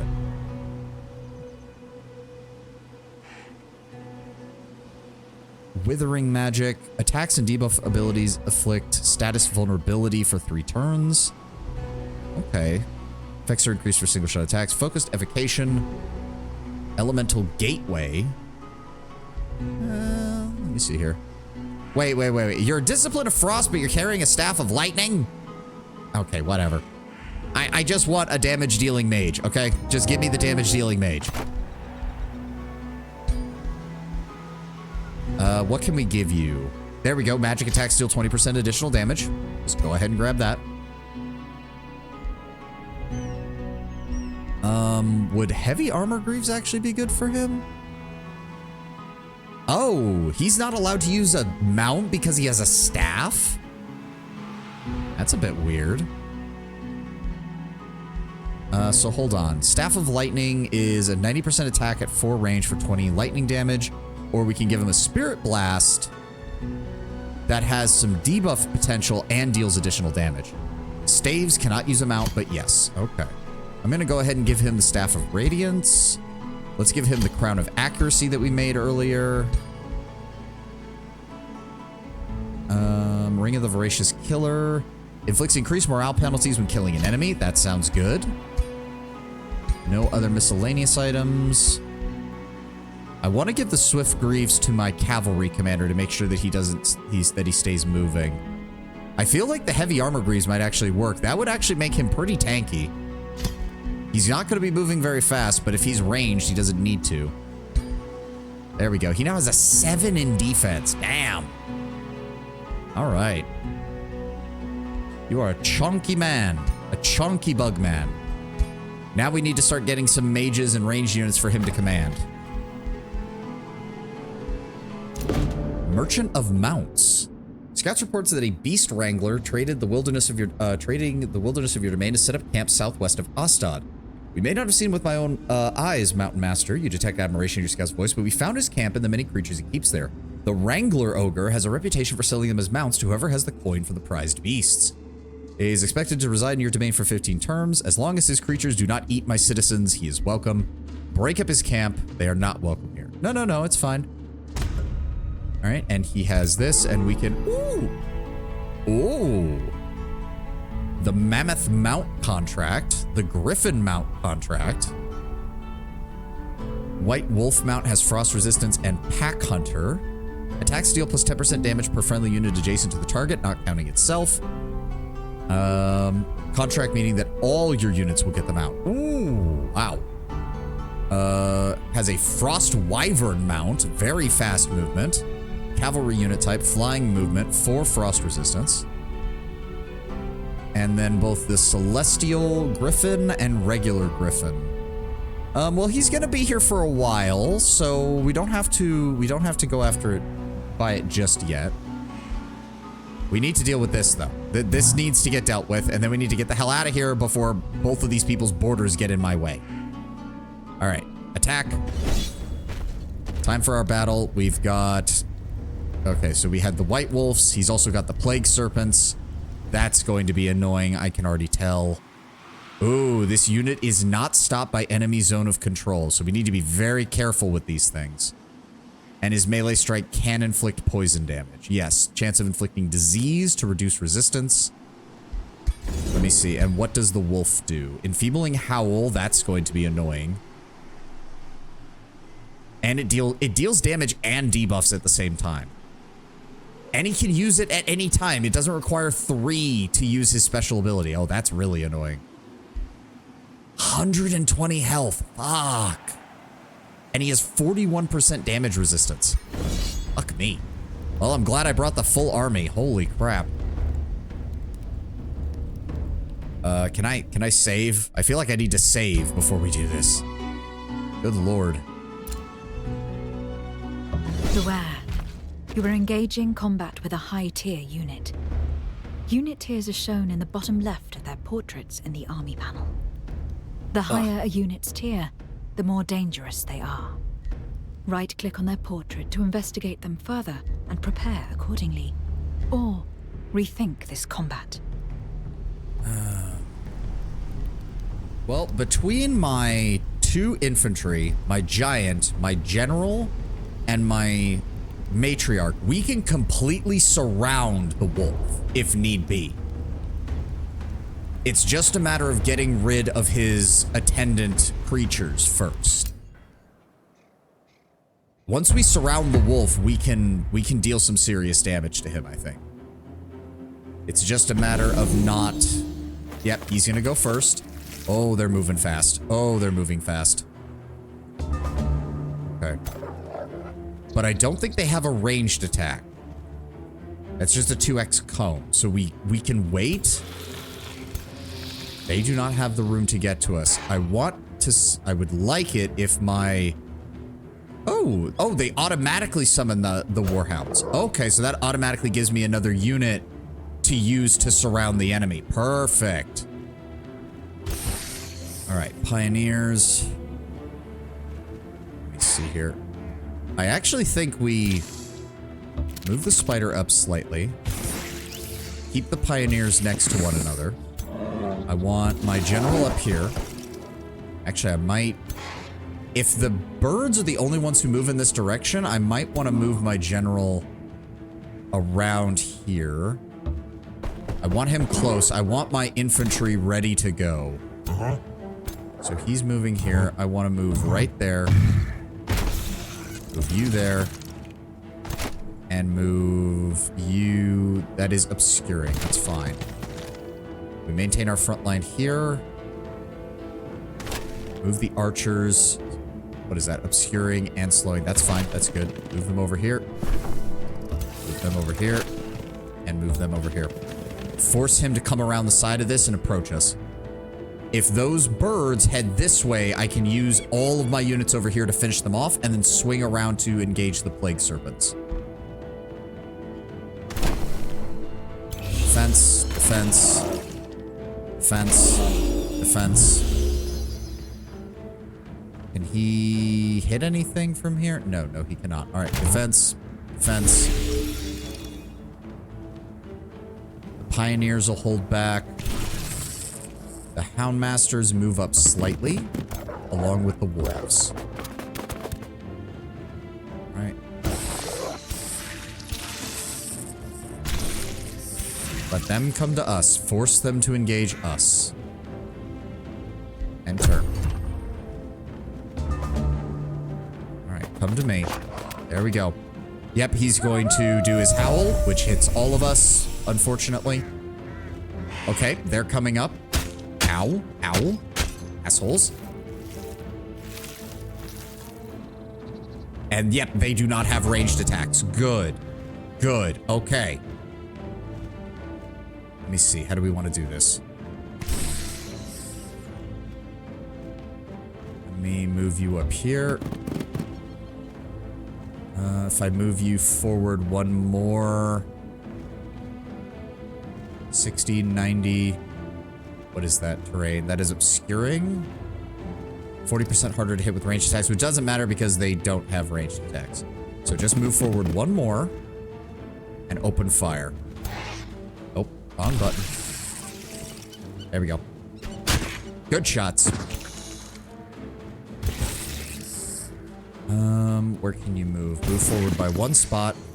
Open fire. And then I need you to move over here. Open fire. There we go. And then move here. I need you to charge in. The Warhounds are expendable, so you can have them advance, deal damage. There we go. No retaliation. That's one unit down. So what I want is... gains 20% damage per hex traveled up to 3 hexes. I wish I want him to move here and then attack. I don't want him to move here. If he moves here and attacks, he hits both of them. That's kind of annoying. I don't... Is there a way to tell it to move here and then attack rather than moving here and then attack?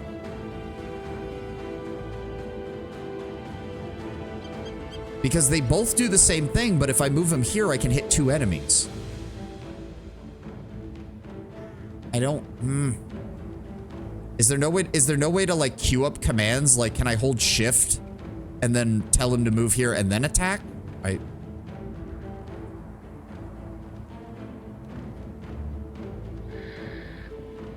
I really wish... I hope there's a way to do that, but I don't know.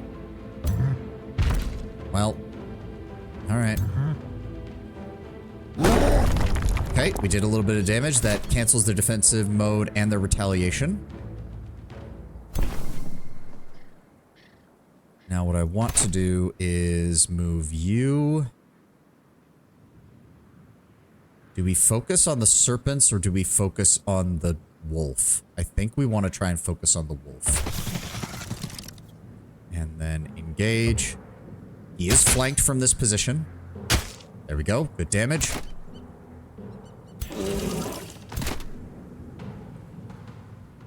And then you're going to advance here.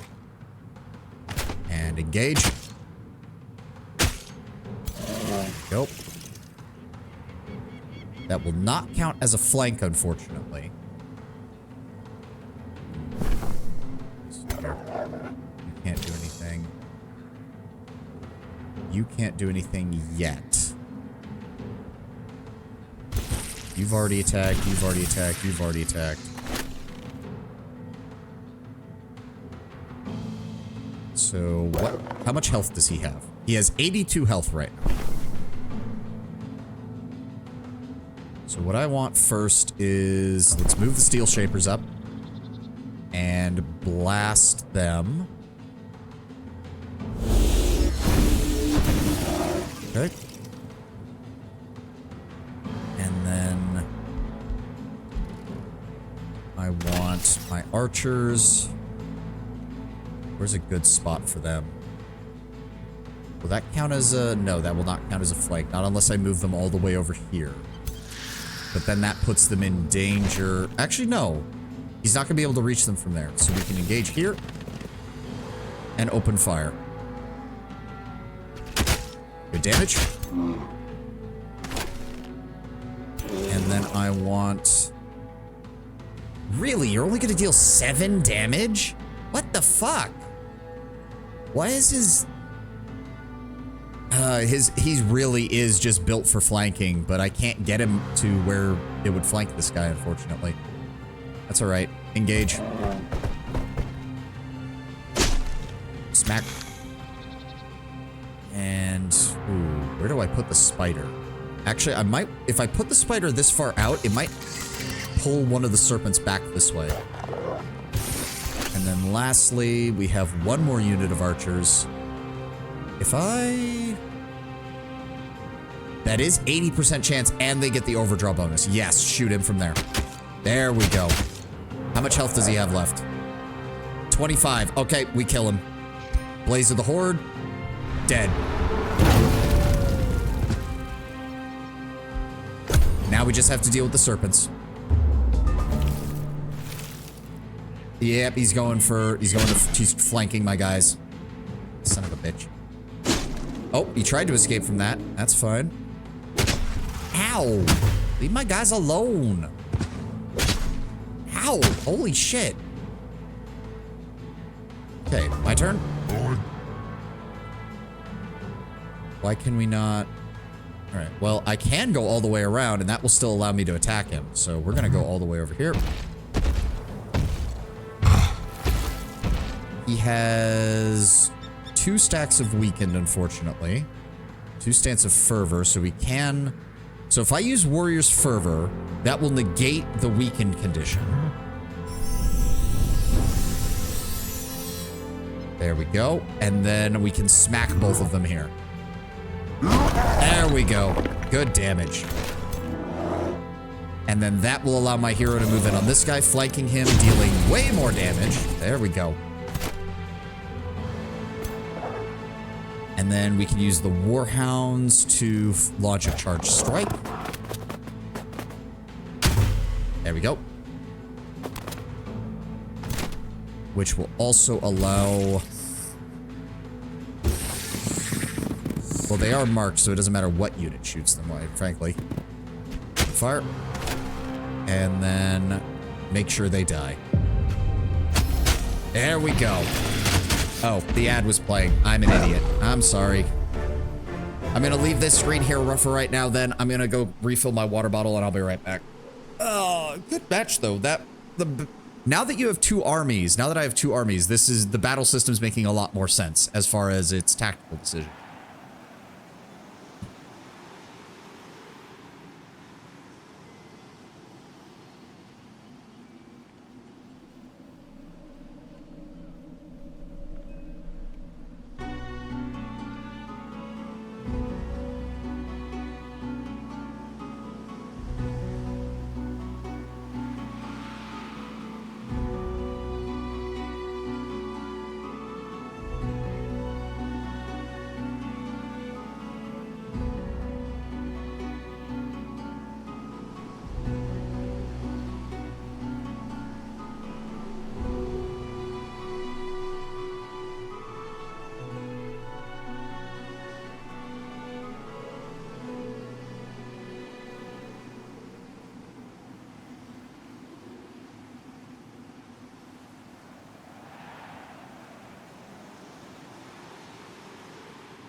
Okay.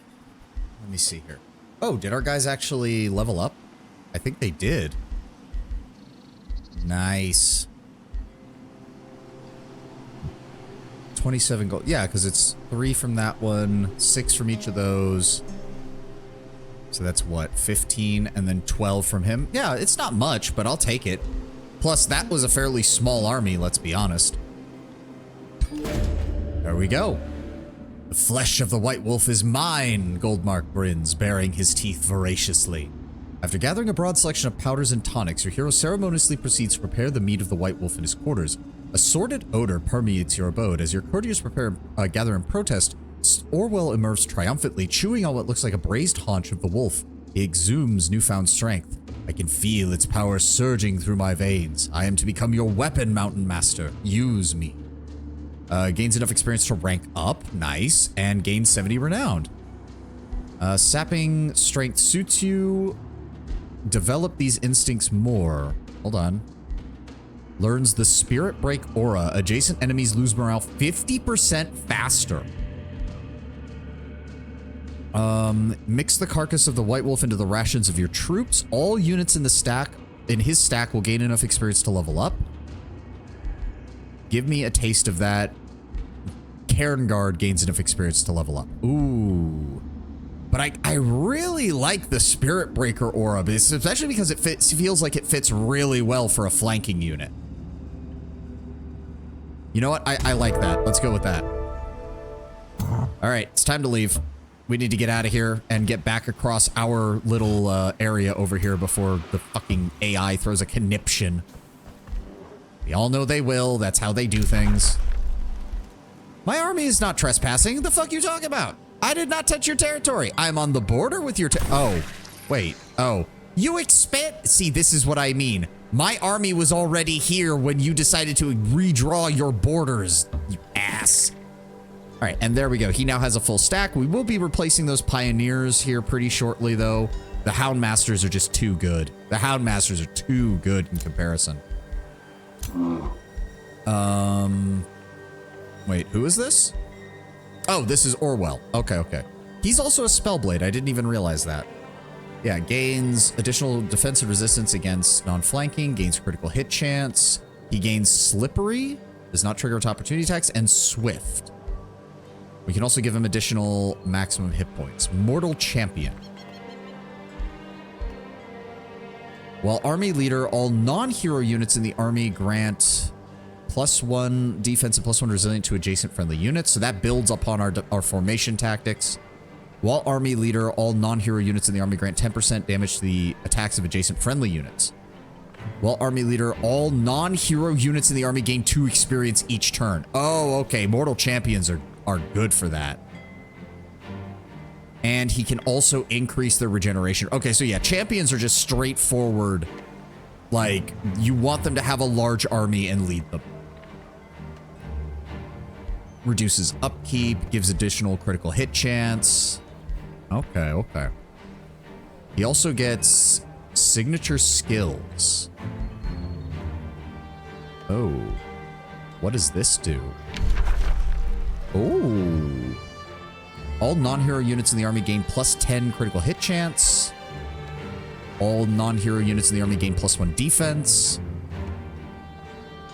Astral allows them to ignore up to 2 status resistance. Nature gives them +10 hit points. The signature skill is separate from normal skill points. In fact, when you select one signature skill, you gain a skill point. Ooh. Let's just double down. More defense. Even more defense. Base attacks have a base 60% chance of removing 1 positive effect. At the start of each turn, gain +2 defense and +2 resistance until the start of the next turn or until the unit moves. Not as good for him because he's kind of my cavalry flanking commander, but yeah. So yes, I do get 2 skill points. He can go down, he can start adding magic into it because his Spellblade ability does allow him to do that.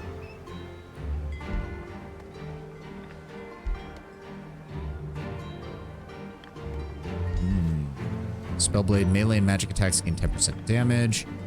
Keen Edge, Critical Skirmisher. These skill trees are really... Oh, yes, they absolutely are. I love this idea and how many different versions they've created. Well, we have 2 skill points.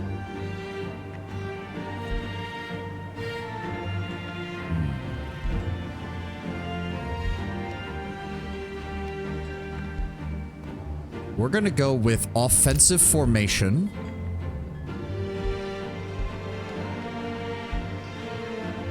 While Army Leader, all non-hero units gain +10% damage to the attacks of adjacent friendly units, which is good. The Hound Masters will stay near each other to basically rain fire on the enemy. And I think the Warhounds count as being part of his army, so that might also improve them. And we're also going to go ahead and grab Experienced Leader.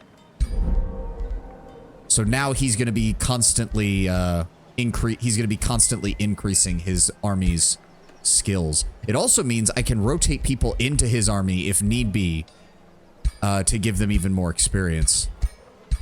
Also, this thing is actually going to level up at some... Oh, no, no, no, no, no, no. Do not disband. Do not disband. This thing will level up at some point and actually get even tardier. All right. So his army's all set to go. We need to just book it. It's going to be... Oh, God. It's going to take us like 5 turns to get down here. And it's probably going to take us even longer. 7 turns. Fuck. I don't know if we'll get there in time. Shit. Wait, somebody else? Did somebody else level up? No? No? Why did it show up? I'm confused. Got that, we've got that. Oh, I did want to swap in the Swift Breeze, so that way he's never slowed down when he's moving around. There we go. So why did... Okay, whatever. Negotiations succeeded. There we go. Free City shares its vision. Oh, there's a pirate cove over here. Allows building unclaimed provinces. Contributes 2 to the Rally of Lieges. Will reinforce in combat against marauders and rulers the Free City is at war with. Next up is the Pact of Vassalage. Ah, and they do have a pirate cove right next to them that has awoken, which means we need to deal with that relatively soon. That needs to get dealt with. If you want to move some of your armies a little bit closer to help me with that, that would be great, buddy. This is the bounty panel. Oh. Here you can create a bounty to offer it to other rulers. That's cool.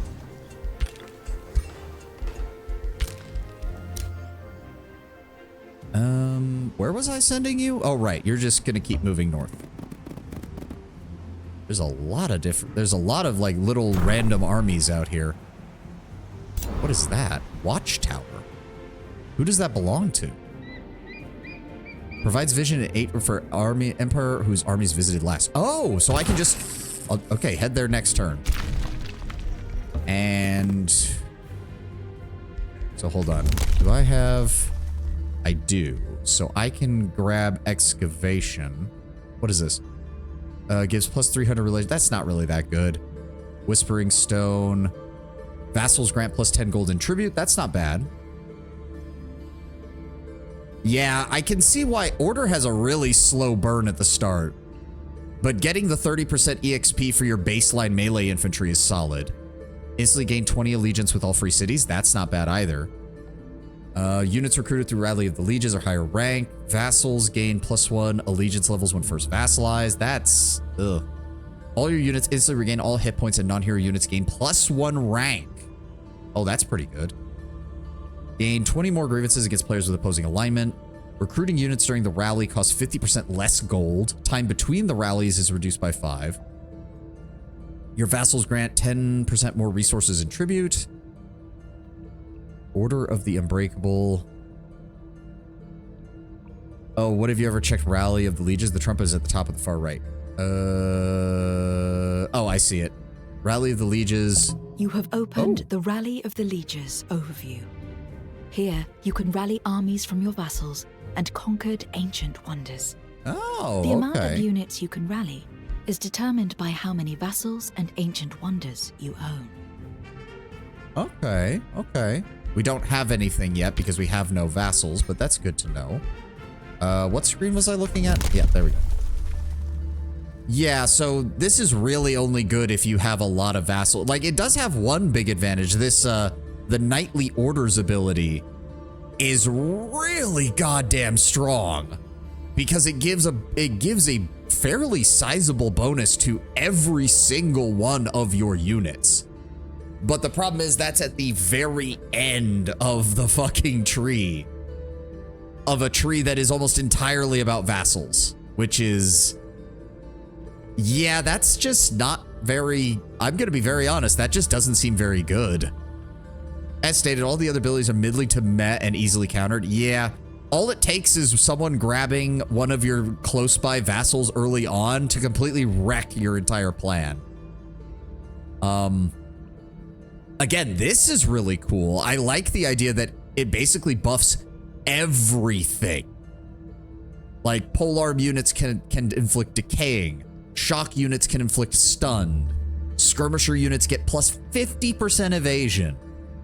Support units gain more resistance. Battle mages can inflict weaken. Titan Slayer, rage units get Giant Slayer, which increases damage to large targets. Fighter units gain Frenzy. They gain stacks of Strengthen for every time they attack. Mythic units get +1 Strengthen and regeneration on kill.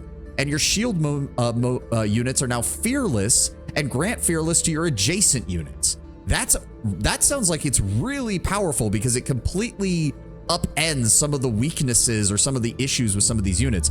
It makes a single shield unit capable of protecting everyone else nearby.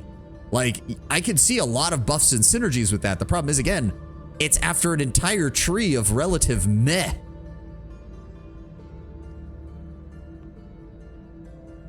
Meanwhile, you've got nature, which gives you 100% additional food across the board. You have teleport infrastructure as their final skill. You have martial ancestry, which gives unit upkeep reduced by 10% per rank that the unit has. Rite of possession allows you to summon a Balor. Reign of destruction just lets you annihilate enemy cities. And spying shadows gives you sight on the entire world map. Like, it's probably one of the better top tier abilities, but it's in a tree that doesn't give you much else for the entire rest of the journey. It kind of sucks, I'm not gonna lie. All right, we're gonna grab excavation. Just get it out of the way. So, I thought they were able to diggable earth. Can be excavated one province at a time by units once the excavation empire skill is acquired. Did I not just do that? Oh, there we go. And then it takes a turn. That's understandable. That's understandable. Declare war and grievances. Yeah. All right. And who's left? You. Well, you can continue to scout down here because we haven't actually been down here. Oh, hello. Oh, okay. Pyromancers, Inquisitors. He has his own Houndmaster, which means it's going to summon hounds when the fight starts. He has Steel Shapers and Zealots. So actually, his front line is fairly weak. If we can get our flankers around their side to deal with those mages, we'll be fine. There's a basic water spirit over here. There's a forbidden shrine.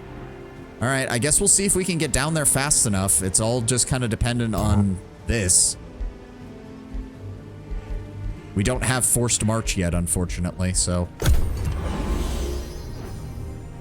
Yeah, you get bonuses from vassals. What if I just destroy them? Yeah, that's kind of the problem, isn't it? All right. Yeah, continue move path. What are you doing? I did not tell you to walk through his territory, you stupid cunt. Jesus Christ, game. Yeah, look at the... Yeah, don't walk through his territory, you piece of shit. Gonna have to babysit you guys all the way back to our borders, aren't I? God. I just mistook where south was. We're on a hex grid. You literally cannot. That's not possible. Oh, hi. Oh, that looks dangerous. Sure hope that doesn't get, cause the that city down there some problems. That would be horrible, wouldn't it? So can we then... Ah, okay. All right, let's do that then. Sweet. Okay. Oh, we could try to cut our way through so that he can pop up back over here. Isn't that great? Diggy diggy hole. Yep. Rock Blast is now researched. Let's go ahead and get Stone Skin, because Stone Skin looks like it's a very good buff. Astad. Let's go ahead and... At least with my secondary cities, I'm not too worried about what we're building, because it's mainly just more resources is more resources is more resources. So for right now, go ahead and give me that shrine. Let's get our mana income even higher. And what are you working on right now? You are finishing up the bathhouse, and then the wizard tower is getting produced. I'm also thinking we probably go ahead and build 2 more Houndmasters and replace those pioneers in his army when he gets down here with those. because there's kind of no reason not to. And then we can take those pioneers out of the army and just set them to auto-explore.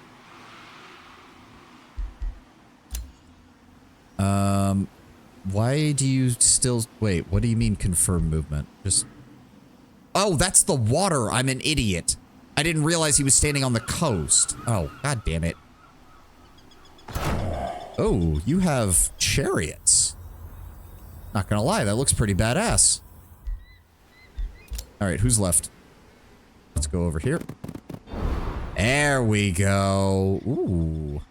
The Pavilion of Prophecies. Counts as a research post. City gains the ability to convert production into knowledge in the structure queue. Ooh, that's nice.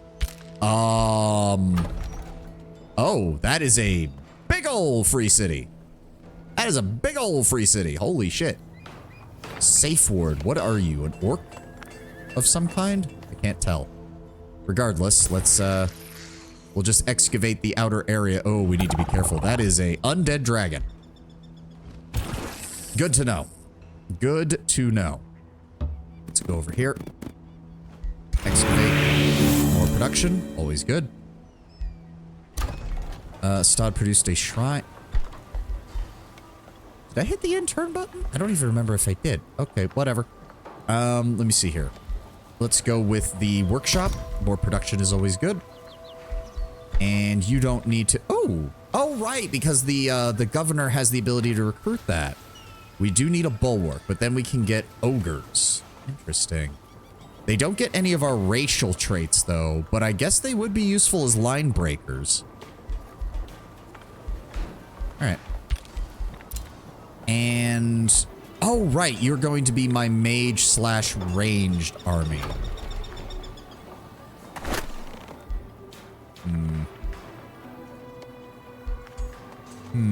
But I can't really recruit anything right now. For right now, you can just hang out there, I guess. We'll move you with the rest of the army later. There's not much else I can do. You could give him a steel shaper. Can we recruit a steel shaper yet? Oh, we can. Yeah, that's not the worst idea. It's not the worst idea. Upkeep of 10. I'm already going to be adding the Houndmasters, those are already 10. That's going to cut into our gold really harshly. Ugh. Not right. Not just yet. Not just yet. Sorry, buddy. Meeting productive safe word. What are you, a goblin? I can't even tell. Or are you a gnome with a big old helmet? Guild Mistress Walla Rocknose. That's a halfling?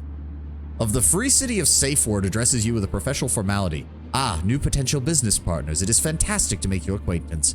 Cairngard, I know that if we cooperate, Safeward will help you build great things or destroy them. Let me see. I don't think we have another Whispering Stone, so we can't really do anything. Also, Materium and Shadow. Interesting. All right, well, we can't really do anything with them, so... And they're kind of on the other side of the planet from us. All right, end turn. Okay, good. He's moving away from us. Thank God. Oh. During the diplomatic negotiations with Goldmark of Brassgate, they invite you to a game of high-stakes Wizards and Kings. Very soon it becomes clear that the Guild Mistress is not up to the intricacies of the game meant to be played by Godir. By Godir. Okay, so that is the name for the ascended members of the Pantheon. What should have been a pleasant way to exchange favors slowly turns into a diplomatic disaster as Zaslu grows more and more frustrated with every move you make. You could easily beat the Guild Mistress, but perhaps there are more important things at stake than winning a small victory. Lose 12 allegiance, 12 turns to reach Pact of Vassalage, gain 215 gold, flatter her ego and lose 183 gold, humiliate her to claim her stake and her fey. Ooh. It doesn't seem like it'll affect our allegiance that much with them, because it's only a minus 12. Doesn't seem that bad. Evil character action, minus 5 alignment. Brassgate loses 12 allegiance. You gain 214 gold. You receive 48 Imperium. No. This is just proof of the superiority of my God King. Get over it. You are but a lowly guild mistress. Like, I'm not saying you're bad or anything, but there's a vast difference between a guild mistress and a God King. I'll take the money. Thank you very much. Ooh, a gold vein was discovered. Good work, guys. So if we move here... You have discovered a landmark. Landmarks are region-sized locations that provide economic effects to all provinces adjacent to them. If a city manages to annex a certain amount of provinces adjacent to one landmark, they benefit from the additional bonuses. Ooh. Oh. Do you feel it? The forbidden magic lingering on the battlefield, not of creation, but of unlife. My kin tell the story of a traitor king who cursed the grounds with ancient magics. None who fought here shall ever know peace. The souls of the fallen remain among their bones, forever fighting, forever dying. Plus 10, provinces adjacent to this landmark gain plus 10 draft. So if you put a city here, it will once you've claimed 1, 2, 3, 4, 5, 6, 7 provinces, it will have a plus 70 to draft. If souls are obtainable, the province gains plus 2 souls. The Undying Battlefield Combat Enchantment. A city with 3 provinces adjacent to this landmark gains a tier 1 unit. Their tier 1 units have reduced recruitment cost by 25%, and if souls are obtainable, unlocks recruitment of tier 1 skeleton units. Ooh. Apparently there is a city nearby too. That sounds powerful as hell.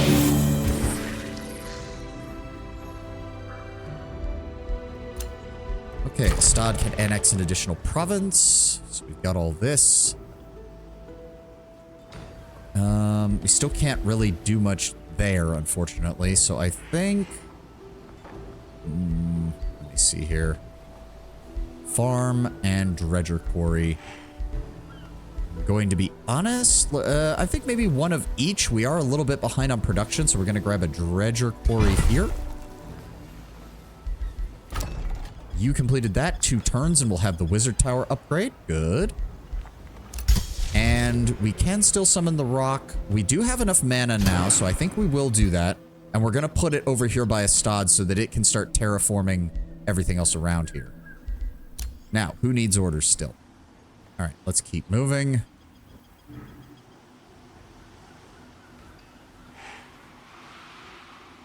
And let's keep moving. Go. All right, we shouldn't have to babysit them anymore. I really appreciate how much the cat adds so much pure fantasy. No, yeah, I get what you're saying. It's just, this is pure high fantasy. Magic is everywhere. It is a common everyday thing. It is used by everyone. Even like you can imagine that even lowly peasants in this world are to some extent using magic. Like even if they don't have it naturally, the minor race modifications that you can make essentially are gifting your people magical abilities. Like it is pure magic. Mana is running through the very earth. There's no way around it. And that's another hostile force over here. Another pirate cove. I would like to grab that watchtower though to see. Ooh. Is that a, can I go there? There's a chest over there. Unfortunately, you're still, you know what, just guard. Stay there, buddy. I will find a job for you. Don't worry. Then we're going to move over here and we're going to prospect this. Yep, I'm aware of that. We did that. And he'll be next turn. I don't think we have anything else to do. We're still researching that. Nothing we can grab here. What is next on the chaos tree, now that I think about it? Instantly summon a bandit army under the control of your throne city. To your throne city. Okay. And when you win a battle, have a 25% chance of gaining a tier 1 or tier unit that can be produced in a city. Ooh, that sounds good. All I'm hearing from that, though, is that I need to massively increase my gold income because I need to be pumping out more units. That's what I'm making from that, is I need to be having more units. Oh, that's so cool. The City of Emblem. A very large haunted graveyard. Like, they're slowly consuming this whole area, which has me a little bit worried because that gateway leads onto my front door, basically. I mean, it's on the other side of a mountain, which is a little bit safer because it'll take them forever to get over it, but still. All right, end turn. Bendleton. All right, well, that will actually piss him off more than it will me. Because I have a feeling I'll be able to take Pilgrim's Passage sooner. I just need to make sure to grab this water province next as quickly as possible. It'll be 4 turns before it levels up. Is there anything we can add to boost that a bit? Shipyards do bring in additional money. That's nice. Mana Obelisk, Estate Hall. We need another farm before we can get an Estate Hall. More cities would make it easier to make more gold. Yeah, I'm also, well, if that's the case, I'm also going to grab this shipyard because that is actually a decent way to do that. And no, I don't need to buy anything there. City information, change name, transfer throne, releases vassal city, raise provinces. Okay, no, nothing I need to worry about there. All right, where are you guys at? There we go. All right, let's just get out of here. I do not know if we're going to make it in time for that quest, but we'll try.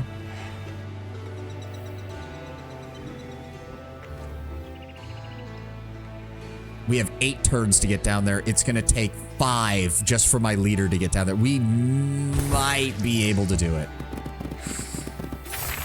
Hey, a cuisses.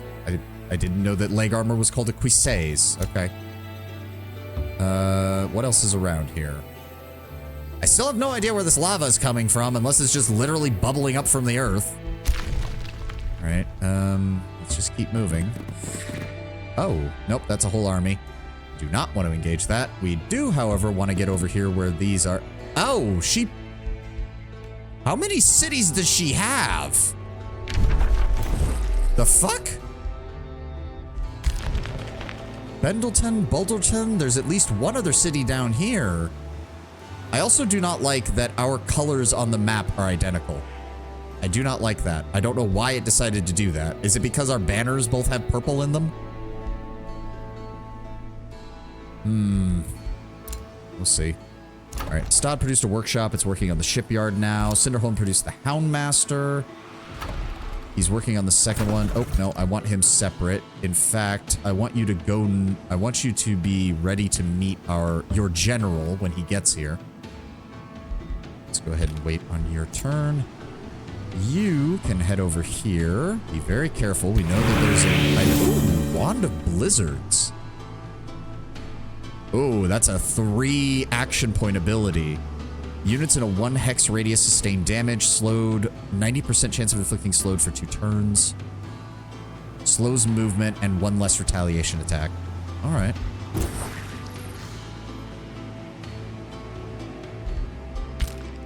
Okay. We can summon a rock. I want to summon it right here. Oh, I clicked the wrong. There we go. There we go. And right here. I keep forgetting that right-clicking is what you're supposed to do with all of this. Oh. Oh, they're bitching at each other. Okay. Yeah, not surprised. Not surprised. Because she decided to cut him off from moving south, basically. Change of heart? My whole life, I've always thought of myself as a lawbringer, but as of late, I'm haunted by doubt. Is this the destined path towards renown? Which one is this one? This is my cavalry commander. So, clearing a gold level infestation and clearing an infestation. Being a raider suits you better. Win a combat in enemy territory, pillage a province. Being an explorer is an admirable ambition. Explore an ancient wonder, explore a golden ancient wonder. Stay your course, your destiny will be fulfilled. No, we'll find you an infestation to clear out, dude. Don't worry. Don't worry.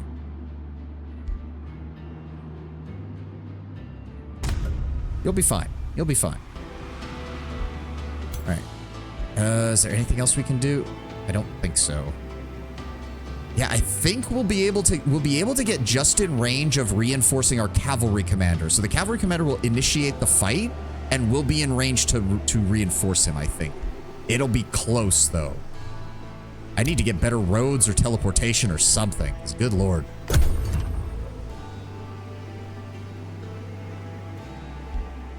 Dependents are moving. Day 30. All right. Let's keep moving down here. And where's my cavalry commander? I need you to keep moving down this way. And Well, hold on. Next. Hold on. Where do you end your turn next turn? Right. Where is it? Right there. I want you to go down here. And you'll meet up with your commander down there. Because I don't want to lose movement by swapping in units mid, what am I talking about? I can't find the words. Mid movement, I guess. All right, one more turn. We'll have the other Houndmaster, and that will finalize his flanking force. 4 Houndmasters, the Vampire Spider Matriarch, and Orwell Goldmark. And I think that'll work just fine. Your army is pretty basic. Halberdiers, Arbalists, some Copper Golems. A whole bunch of Steel Shapers. Okay. More Copper Golems, a hero. Craig Goldmark, I'm going to assume that's the brother of Orwell. Oh, he took his army off of here. I don't know where they went. I hope he's being prepared, because if those pirates decide to start attacking, I'm not in a position to assist him right now. Alright, you are over here. Let's get moving. Okay, we're gonna double back towards this watchtower, I think, because I don't know what's around here. What is that? Oh, that's just a boar. Whoop-de-doo. You'll stay there. That's fine. I mean, may as well.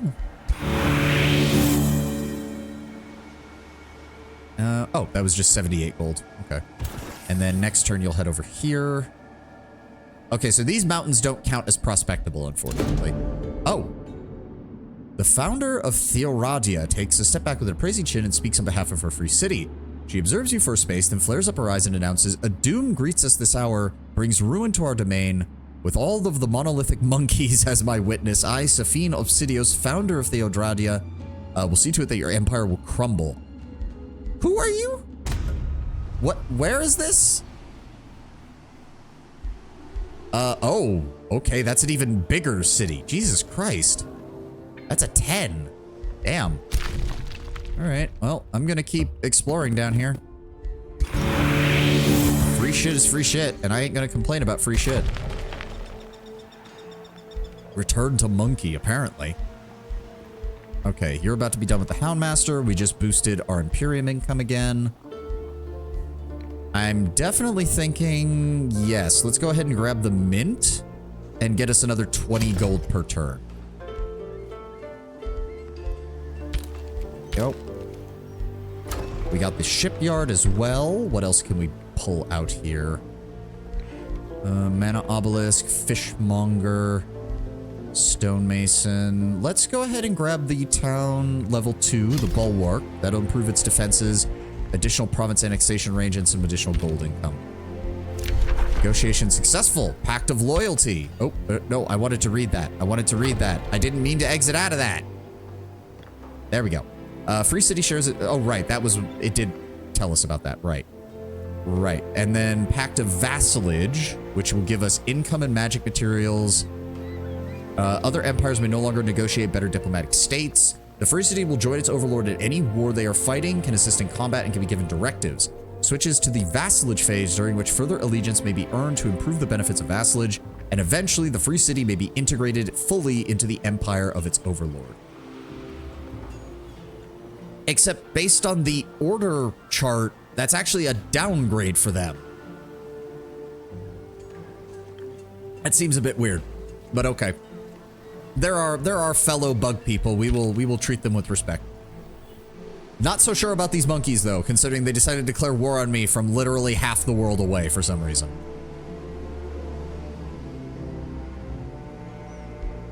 And then the other bug people underground who apparently just hate my guts. Alright.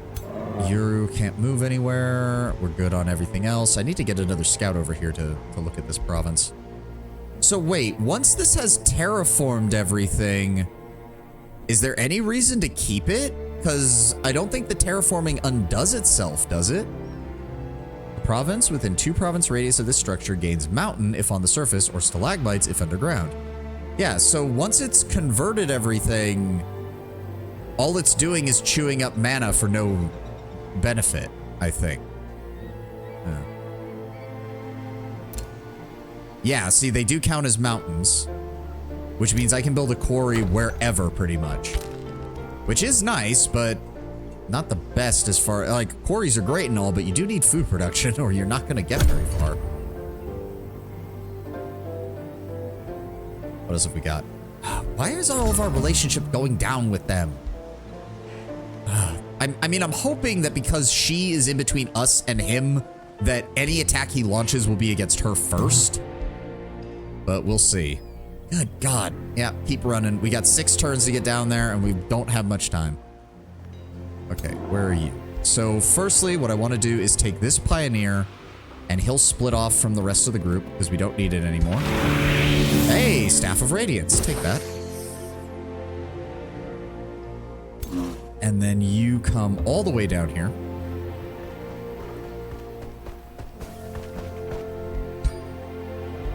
Did I? Oh, I did. Oh, sweet. So I think we can reinforce him with both of his, because if I take the Pioneer, move him over here, then I take the Houndmaster, move him here, and the other Houndmaster and move him here, and there we go. Our flanking force is now fully constructed and ready to go. Very nice.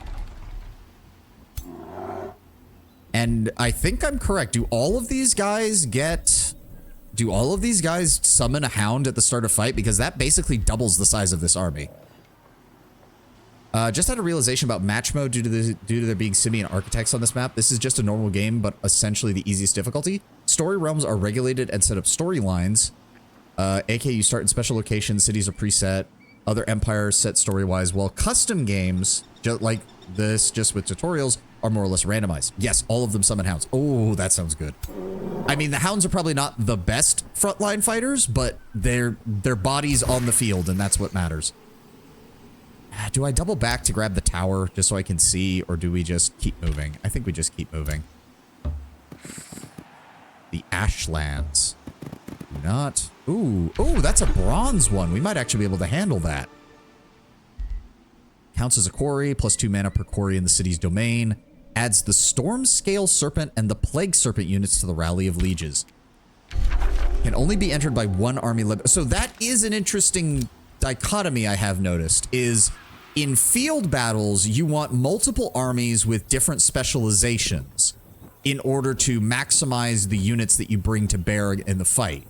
But when you're dealing with dungeons, you want a very well-rounded singular army led by a powerful hero. So it does seem like it does encourage a difference in your dungeon delving army versus your field army. All right, we now have Stone Skin. Nice. Summon the Irregulars. Summons a random non-scout tier 1 unit that can be produced in a city on the target hex. So essentially, instead of paying for a unit and spending production on it, you just pay mana and summon them instead. Not the worst idea. Yeah, let's go with that. What were you doing? Right, you were heading down this way. There we go, 78 gold found there. I guess we can kind of skirt the edges of Safe Ward right now. That seems like it might be a good idea.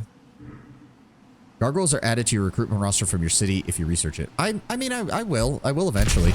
The main thing with gargoyles is just that they do seem to be a fairly easy way for material empires to access, what's the word? Flying units. Also, what the hell? Who's building stuff here? Or is this what's happening above me?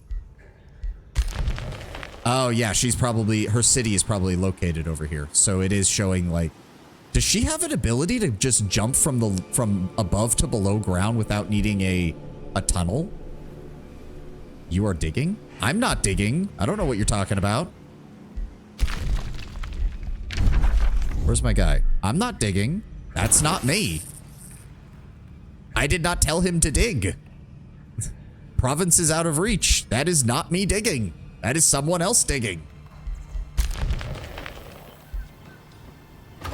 Alright, Cinderhold is good. We're still maintaining a decent gold income. Where do I want to send you? You're a pioneer. We're going to send you out to grab this ship. And Astad has finished its bulwark. So Astad is probably going to be my front line should I end up at war with the other two AI. So I'm thinking we might want to improve this a bit. Central Quarry gives more of that. Builder's Quarters.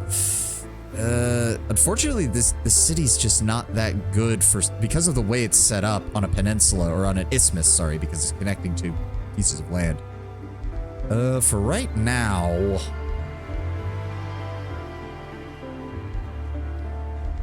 let's just go ahead and start improving the defenses. Oh, you have to make a choice with that. Hold on, hold on. Oh, god damn. So you have to choose between arcane battlements and archer battlements. Okay. Unlock archer posts in combat. Adds archer battlement obstacles. If you wait one more turn, you can get the mammoth contract. You're right, I can. Ooh.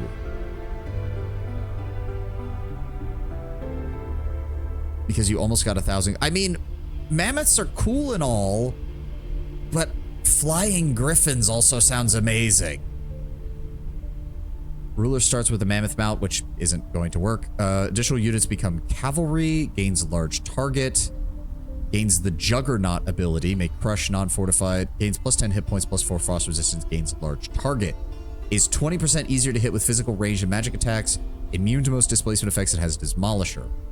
By contrast, this is just gains flying and becomes cavalry, which is a little disappointing given the fact that they're the same goddamn price.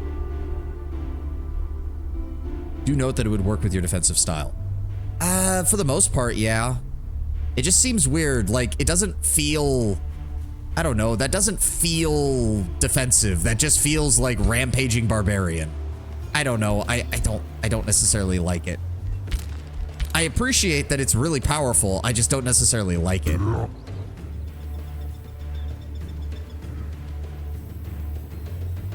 It's cool though. I know, but it doesn't fit. I like role-playing this. Why would all of my bugs get on mammoths?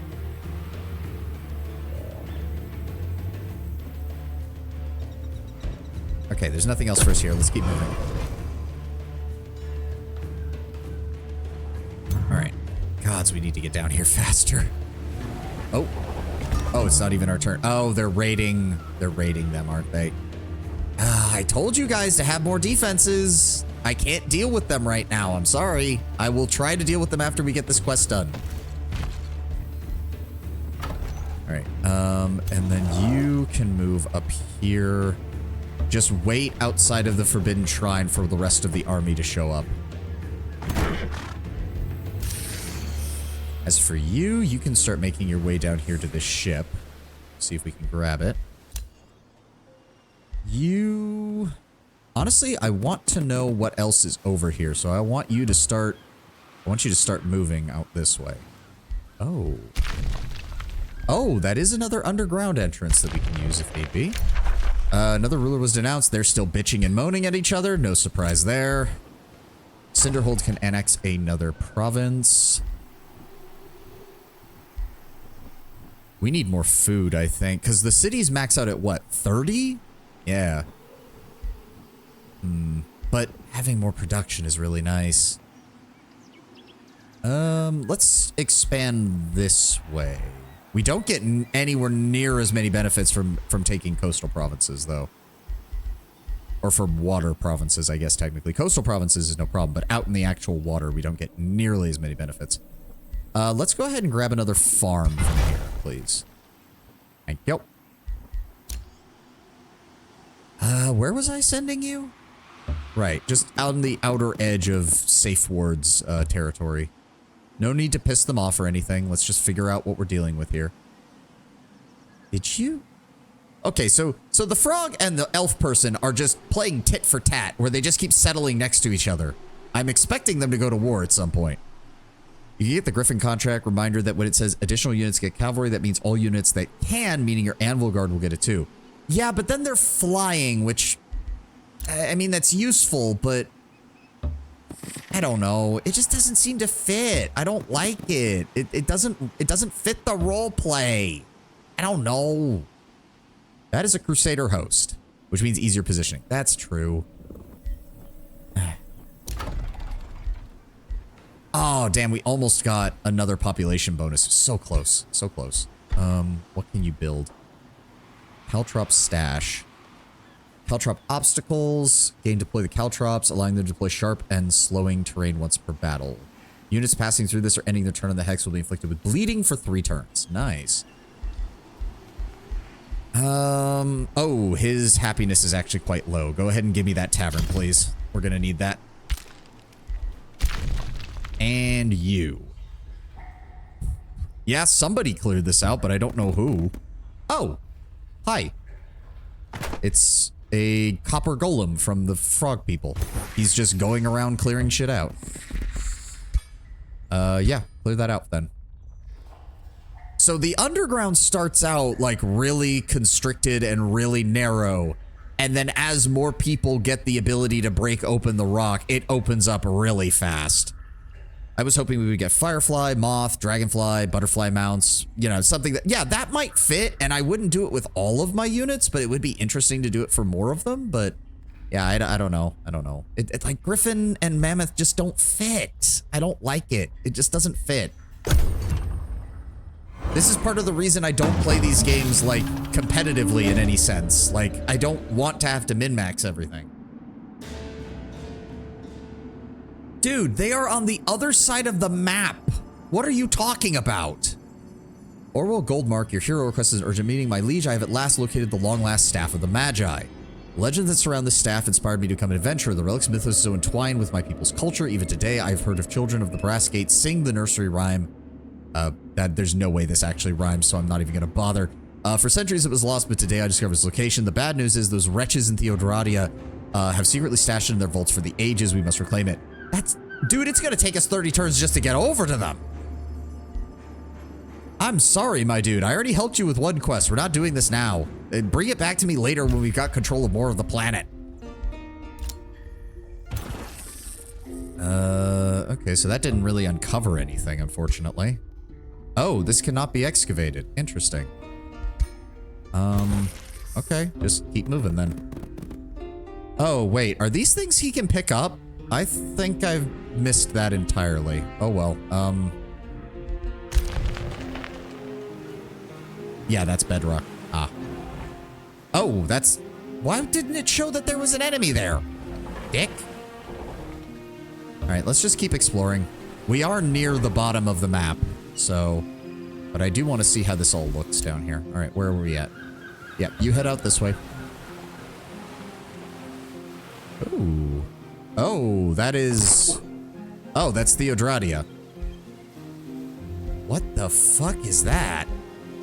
Oh, I hate that. That needs to burn with fire. Is that supposed to be like a light side necromancy spell? Or like an order version of necromancy? What the fuck? This looks like something the Imperium would build.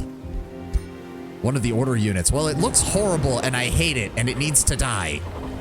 We're gonna start scouting in this direction because that's gonna lead over towards Theodradia. Whoa, okay, there's a big problem over here from the looks of it. What have we got? The Crusader Host. Ooh, helmet. Grants +1 defense. Thank you. Not really. It is cool, though. I mean, I don't know. Ooh, the Crusader Host. Devotees and Celestials gather to vanquish evil. If left unchecked, they will grow in strength, expand their territory, and send out their armies. This infestation will be neutral to those of very good or better alignment. Okay. I mean, they're also really far away from us, so I don't mind. Oh, that's... Damn, he's powerful. And then a lot of Celestial Griffins and some Zealots. Okay.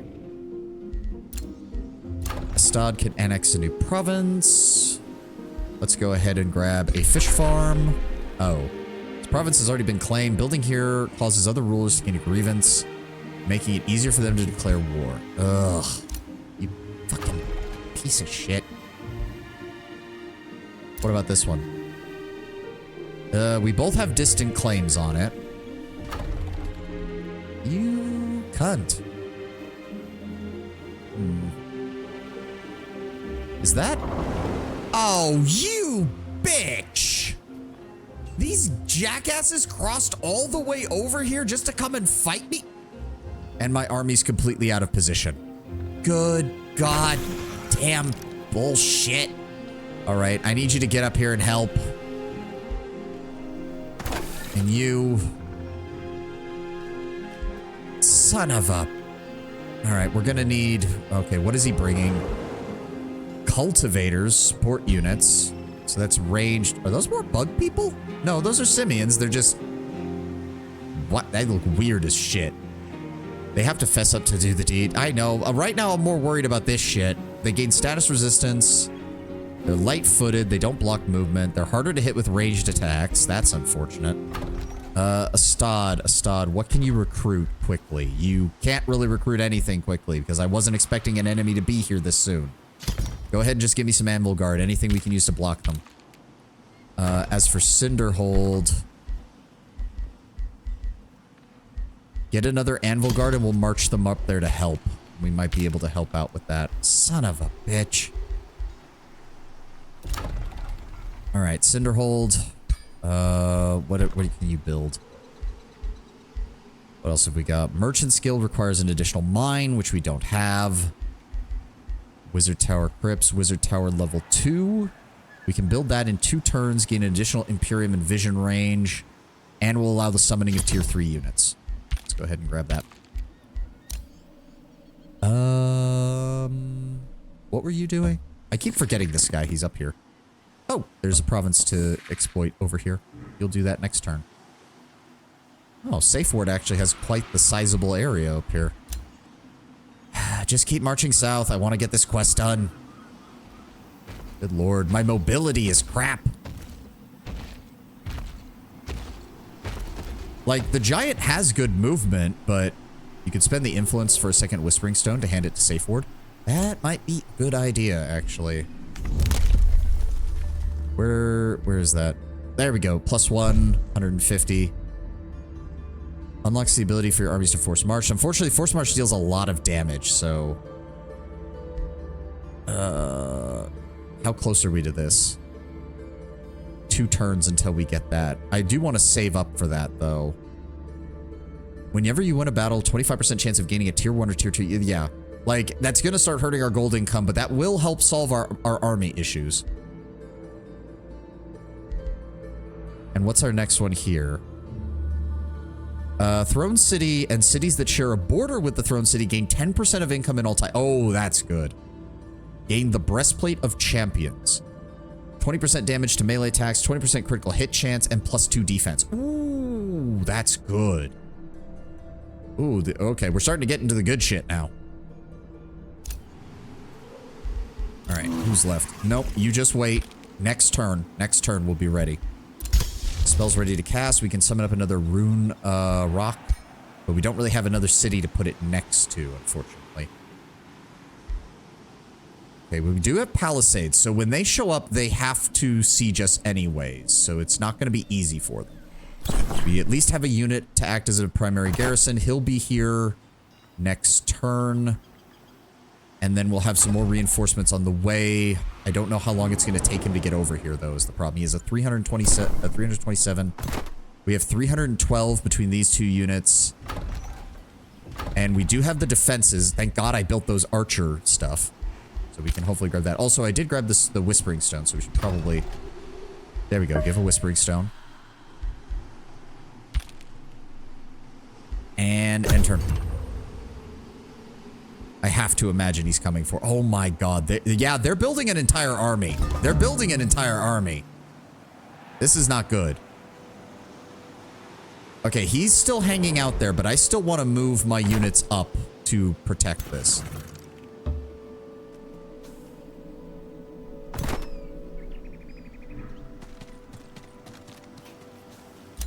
There we go. Get us a defense force up here that we can use. We do have the summon irregulars. Summon a random non-scout tier 1 unit that can be bruised at the city on the target hex. Oh, we now have access to new tomes. Ooh, boy. Available tomes. Sort by tier. Let me see what we have for tier 2. We have the Tome of Mayhem. We can incite revolution, sow confusion, Mark of Misfortune, inflicts misfortune on a target, increased fumble chance, They take 8 damage when fumbling, stacks up to 3 times. If we kept the trait that causes their melee units to fumble more when they're near us, that would have been good. And summon Gremlin, the Tome of Revelry. Units in a target-friendly army gain 30% experience. We can summon the Scald, who is a support unit. He can deal fire damage. He can grant Strengthened and Fortune. This unit and adjacent friendly units. Tome of Mayhem isn't super strong last I checked. Well, we'll see, we'll see. Blood Flurry Weapons gives morale and strengthened. Revels of Blood increases morale. Defending units lose 10 morale. And Reveler's Heart gives us plus 50% morale for all sources. The Tome of Fertility animates Flora, summons Nymph. Blossom of Life to give regeneration. Temple of Fertility to boost food and draft per population. Do note the Scald is not of your species and will not get those bonuses. Yes, I've noticed that. Some of these casters are themed around the element rather than your species. Gains grasslands if it is on the surface, or fungus fields and mushroom if underground. Loses chasm, swamp, snow, ice, cavern, forest, slag. Doesn't remove mountain though, so it actually... that actually does help us. Or it can help us, I suppose. Fey Touched. Minor race transformation. Gains Fey Guile. If this unit is obscured or in a mist cloud, it gains a random positive effect. Vision penalties from Misty are ignored, and accuracy penalty from Clinging Mist is ignored. Which does basically make this spell useful. Okay. Tome of the Glades gives Aspect of the Root, which allows units to heal themselves in battle, create a forest or a mushroom forest. Leaf Skin. And there's an ad. The most disappointing tome in the game. They could have given us butterfly wings, but no. Okay, so Leaf Skin is the magic version of Stone Skin. Or not Stone Skin, but the Stone Transformation. It gives a magic resistance, gives them Forest Walk, and gives them Forest Camouflage. But we already terraform our areas to mountains, which means we already have the ability to hide there. Sacred Meadow gives city stability for conduits and food. Entwined Protector, create forest. Yeah, I didn't even think about that. The Feywater Pond gives 3 mana per adjacent forester. Bountiful Fields gives additional income as well as mana. Revelry gives the Carnival of Flesh, giving both food and draft, as well as food and draft per adjacent farm, and counts as a farm. And Mayhem is just pure chaos. Tome of the Construct. I don't remember thinking that that one was very good. Tome of the Dungeon Depths. We're not an underground person, so that doesn't help as much. Unit enhancement for 25% critical hit chance. Tower structure that grants the city the Bolt Repeater Tower during siege. Iron Golems are great. Highly defensive shield unit that is resistant to all negative status effects and protects allies from them. It's a tier 3 shield unit. Neutral morale, melee strike, tier 3. Okay. Tome of the Winds. Is that actually our species? Yes, it is. It does give us a long-range arrow unit, which is nice. It can blind enemies. It can pull enemies closer. It can give additional range to our ranged units. And target-friendly army regains all of their movement points if they are on water and half if they are on land. A unit cannot benefit from the spell more than once per turn. That's not bad. Shades. These are our people. They gain Throwing Daggers and Fatal Strike. Damage is based on the target's lost hit points. Okay, so they get better being supported by others. Living Shadow grants plus 10% evasion, and when attacked from within 2 hexes, the attacker has a 60% chance of becoming blind for 1 turn. And Shade Network, Rending Shadows, also a chance to blind. Shadow Blades ignore 50% of the target's defenses and resistances against targets that are blind. Okay, okay. Tome of Summoning deals with magic origin units, which we don't have much of any right now, so that's not exactly the best choice. Tome of Virtue, Virtuous Spirit. Paladins. Oh, they get Smite and Lay on Hands. Cool. And they're a tier 3 shield unit. House of Charity. You lose 10% of your gold income, but gain double that of food and production. Ooh. The Vigil is cool as hell. Yeah, biblically accurate angel, I see. Delivers holy fire to purify the enemy. Tome of Souls. When killing non-racial tier 1 to 3 units, gain the option to spend souls to create a bone horror after combat. And they can be created for every 4 tiers worth of units killed.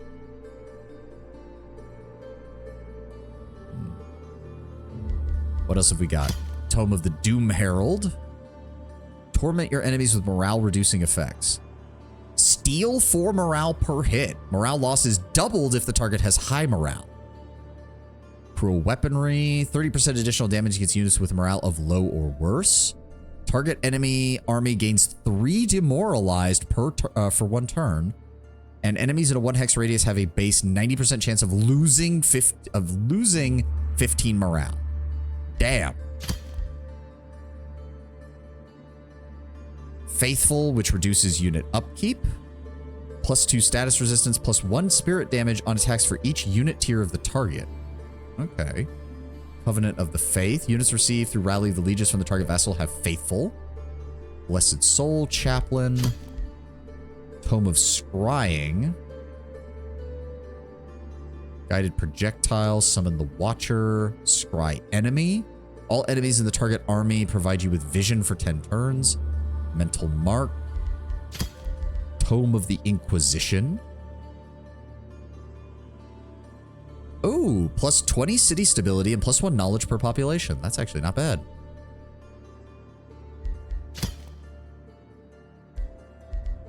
All right, those are our choices for... There's the Lightbringer. Which one? Oh, yeah, there it is. Yeah. Wait, it can convert... That's what it does? Become dominated if unsuccessful. The unit sustains 15 damage. Oh. That lasts until the end of combat. Oh, that is dangerous. That is... Oh, dear. Note to self, do not let those things close. What is the range on that? 3. Good lord. Okay, he does have a cooldown, thank God. But otherwise, that is a problem.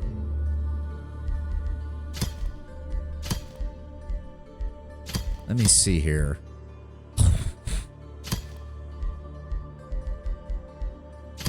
I suppose the problem is I'm not really feeling any of the material of the Materium tomes. They don't...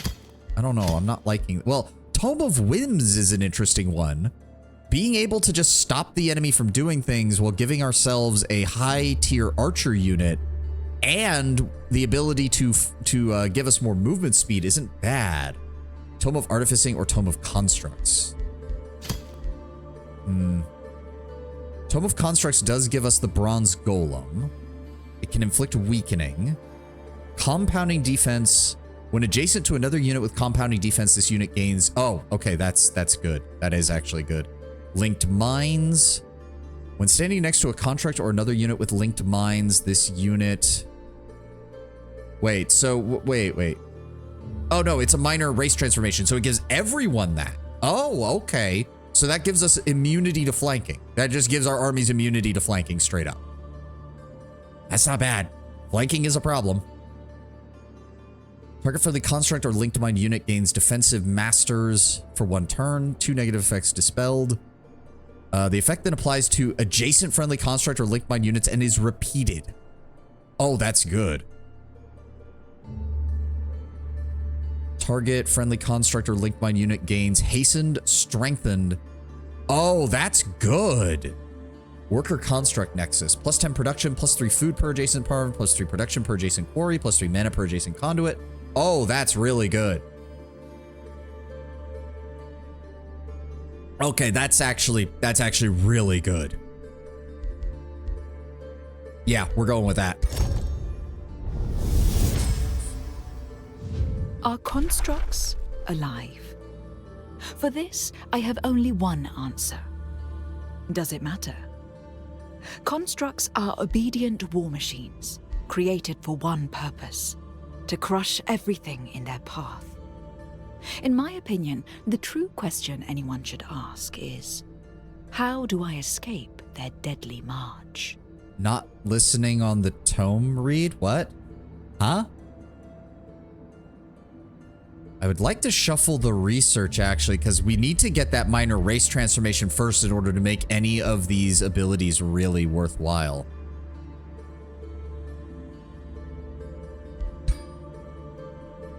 No. I need that minor race transformation. There we go. Linked minds.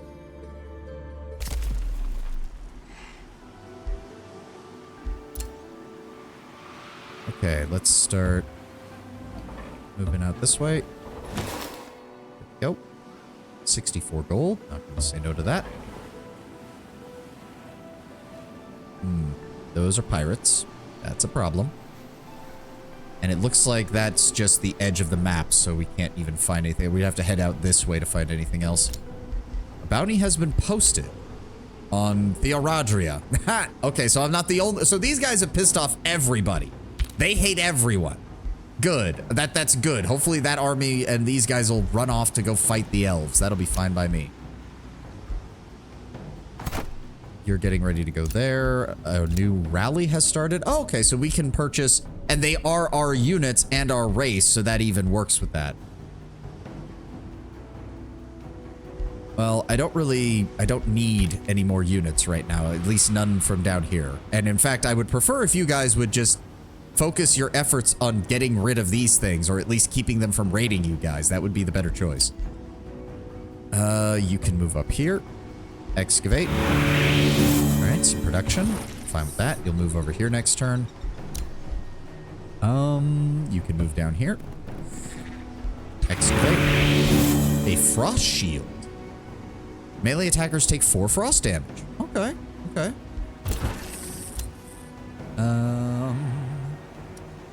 So that is more of Elfman's territory. We're gonna keep heading this way then. Another ruler was down. They are still just yelling at each other. Okay. Ah, okay, good. So you can reach here. If I'm here, we should be able to engage with both armies with time to spare.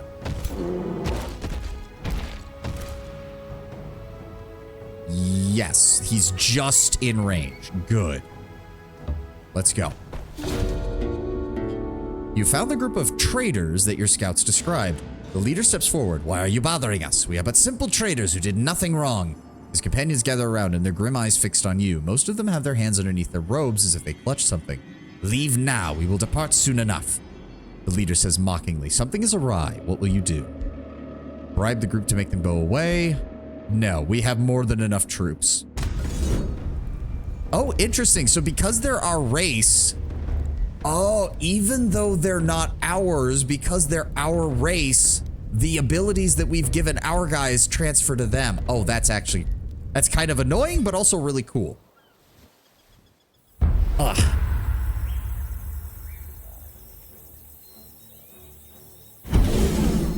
Yep, we attacked him, so he goes first.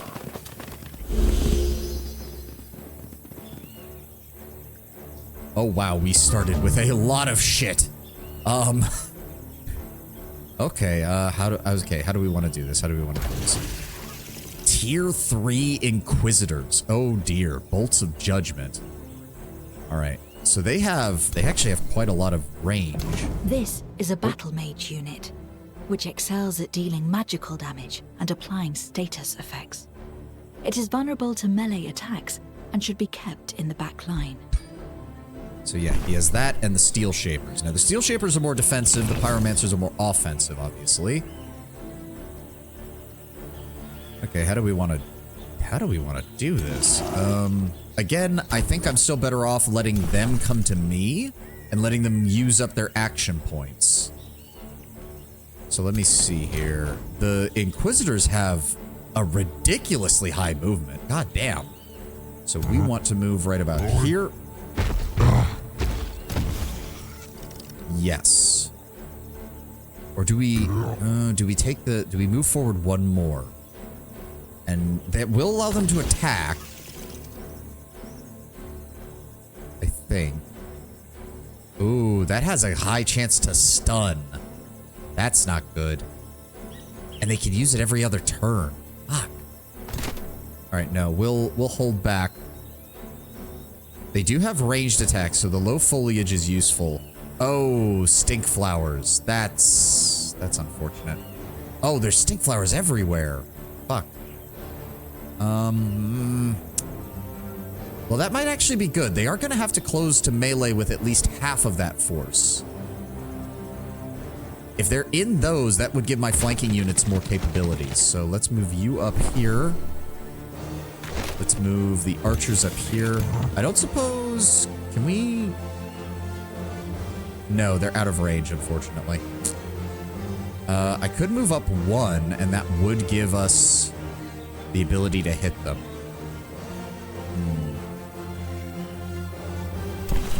The zealots won't be able to reach us. The pyromancers will. The steel shapers I don't think will, because they'd have to go through the difficult terrain. Alright, we're gonna risk it. Move the giant king forward one more. Throw a rock at them. Oh god, I keep forgetting. Don't. Left click doesn't do anything.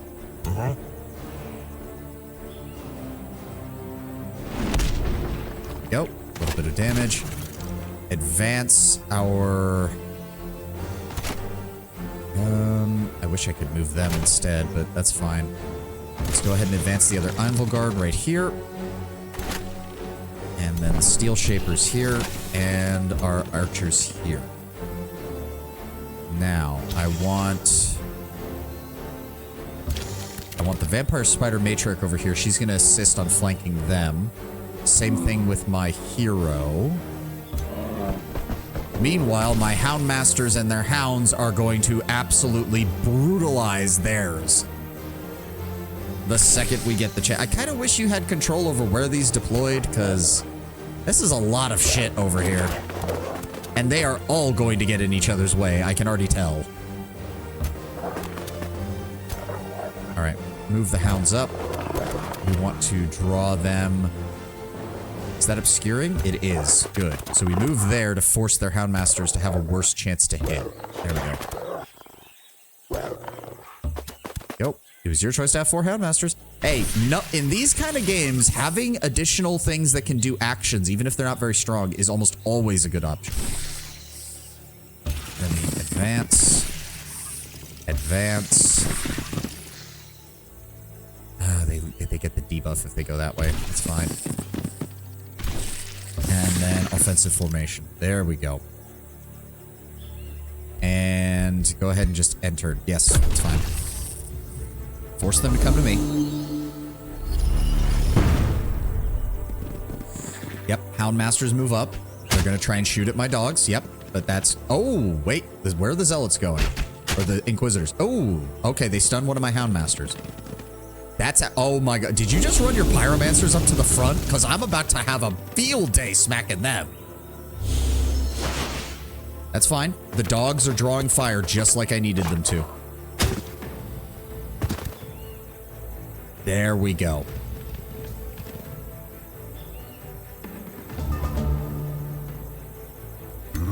Okay.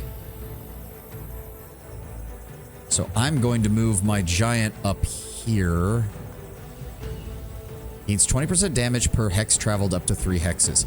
See, but again, I should be able to move here and then swing this way to hit both of these guys. But, oh, it's so annoying.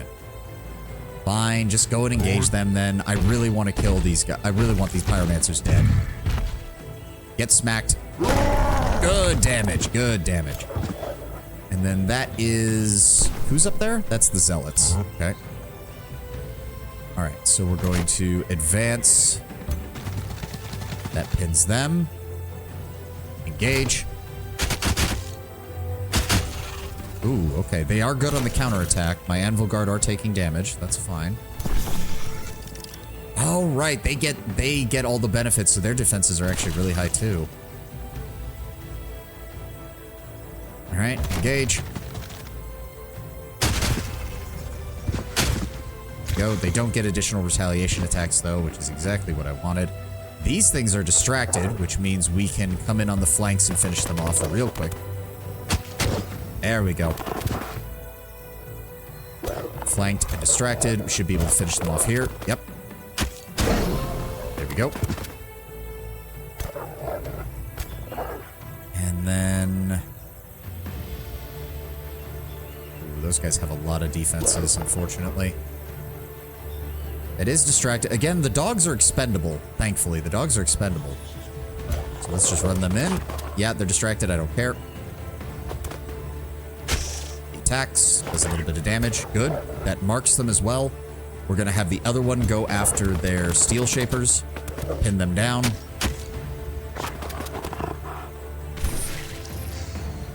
Now, let me see here.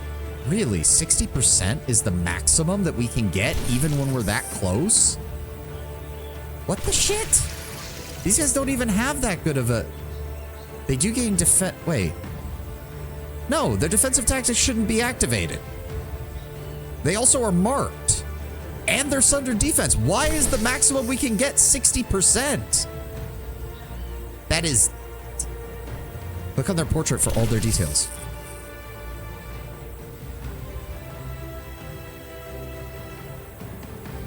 No, there's nothing that should be giving them a massive boost to evasion, especially when they've been marked. So they lose evasion. That doesn't make any sense. That doesn't make any sense. Why are my guys not able to hit anything? Are they in a forest? Oh, okay, that's why. I wish it would say that. That makes me feel stupid. Zealots, they're tier 1. They have 60 hit points. He has 45. Let's move in. Oh, no, don't move through there. Well, actually, that's just distracted, so that doesn't really change anything. Yeah, just go that way. And open fire. Good shot. And move you up. I want you to shoot the pyromancers, because they can actually deal quite a bit of damage if they're not kept track of. 50, 50. No, that's too close. Right there. And then give me the steel shot on you. All right. Then, if I bring you around, that does flight. Hold on, where is my hero? There he is. That would not count as a flanking attack. This doesn't either, but it deals a lot of damage. There we go. And then if I bring him here... Bring the vampire spider matriarch. And then that will hit... That will kill the pyromancers and trap their other 2 units.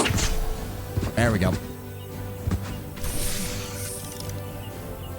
Now...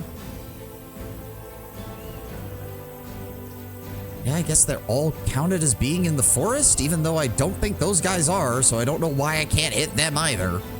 They've also been hit to reduce their evasion, so it also doesn't make any sense why I can't hit them. Whatever. Wait. Oh, these guys got stunned. Yeah, right. They got hit by the Inquisitors. Shit. That's fine. Go over here. And then shoot these guys. There we go. No, we do not want to move that close. 50, 50, 60. Good lord. You... Come over here. Shoot. Good. Good damage. Good damage. You're gonna come over here. And we're gonna pray that this actually hits. Good. Grazed. That's still alright. That's still alright. You got stunned. You're fine. You have 3 enemies around you, which means I have no reason not to just vaporize your ass. Goodbye. Okay, so the main problem right now is the Inquisitors. Luckily, they are stuck in place thanks to my spider. Alright, he lost another Houndmaster because he had to escape from that. Oh, they're engaging my spider. Ah, the spider is counterattacking. Oh, that's a lot. That's a lot. Yep, they're going into defensive mode. Not surprised. Okay, what have we got left here? So we got the Inquisitors. Let me... There we go. I can hit them both. Nice. Get fucked. That also cancels their defensive mode, so they just lost their bonuses. Let me see here. You take care of him. Come on. There we go. Another one down. Where's the rest of my hounds? There they are. Go ahead and charge strike them. There we go. And then charge strike them. That should finish them off. Which will then allow my... There we go. Move around to the side. You still get 90% here? Good. Shoot them from there. Flanked. My other army, other battalion, move over here. They announced Dawn of War 4. Wait, what? Well, I know what I'm checking out after stream. And yet at the same time, I am very worried. Okay, so we attack from that, we attack from that. If he runs in here, that'll flank them. Get fucked. There we go, and then engage with the spider, and they're down.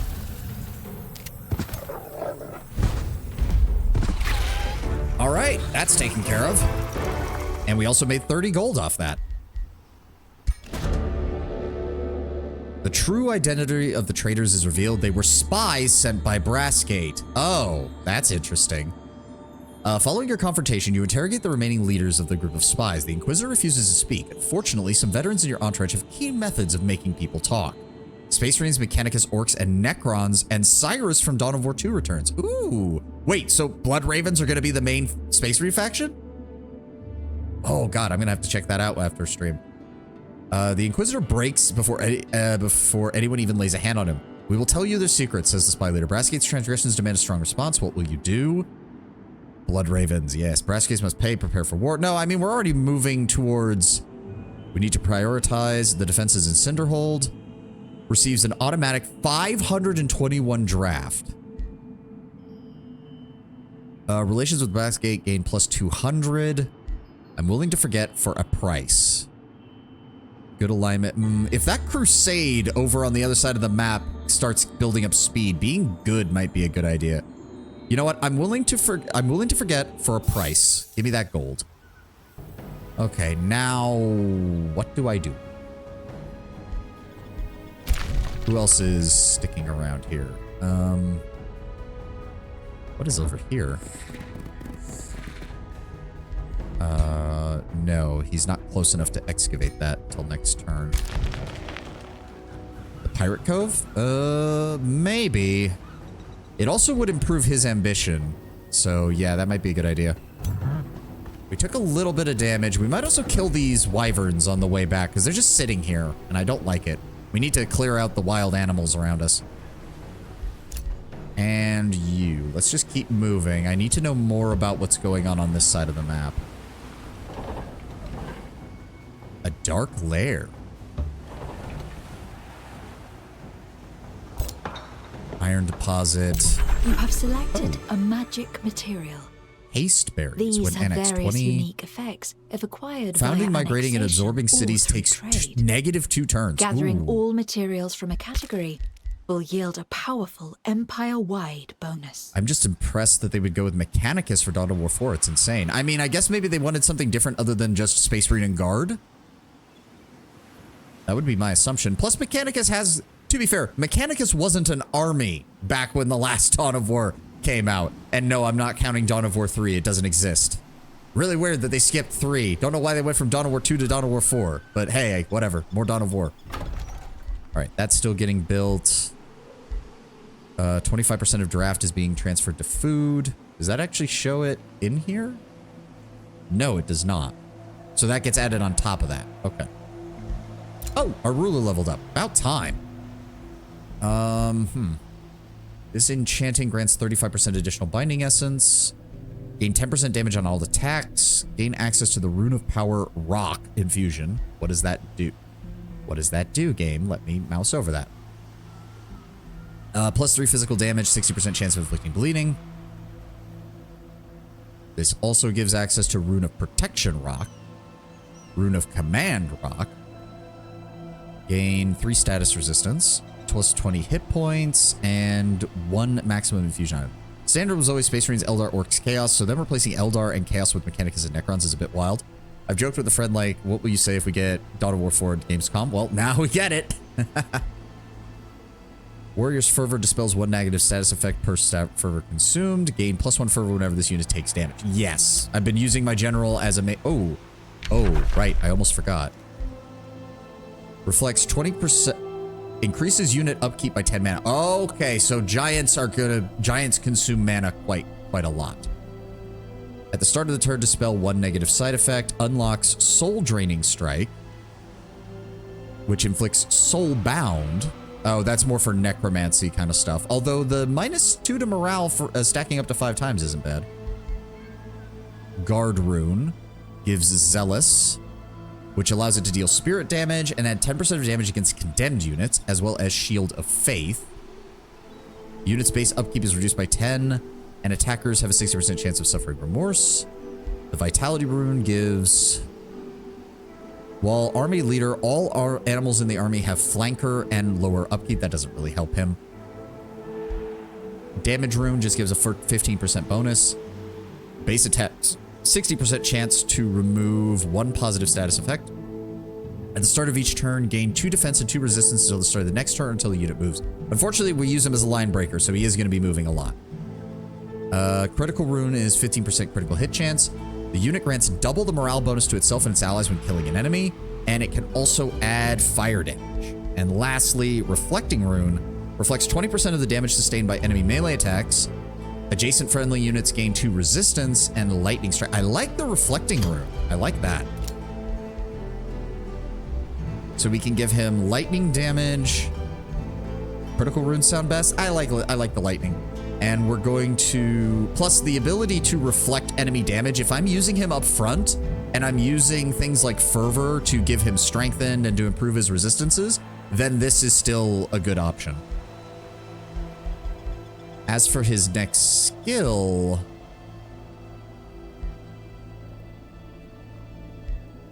we have Fervor. We have that, right?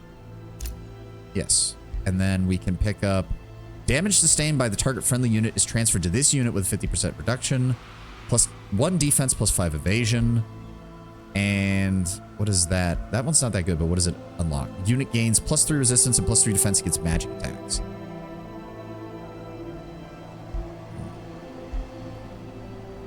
Adjacent friendly units gain 2 resistance, which is just straight up. Yes, that is all of the elemental damage types. I'm going to go ahead and grab lightning strikes. There we go. Okay. Yes, I do think we need to go over and deal with this Pirate Cove, because this is a problem for Brassgate. We will also deal with these wyverns on our way.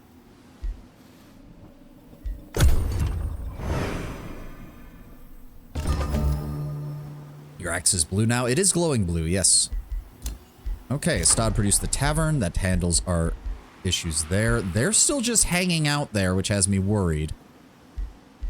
Luckily, we'll have almost a full garrison by next turn.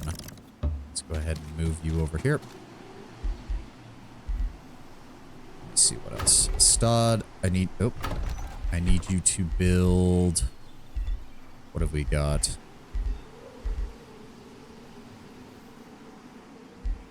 Worker Construct Nexus. I think that's probably better in my central area. Blacksmith, Bass House, Arcane Institute. Is there anything that actually helps with unlocks the spell jammer? Enemies cannot target world map spells in this domain. Oh, that sounds like it's very useful towards the end of the game. For right now, just go ahead and get me more gold because it's fairly cheap. Let's just get that out of the way. As for my capital, Chaos Bolstering Matrix.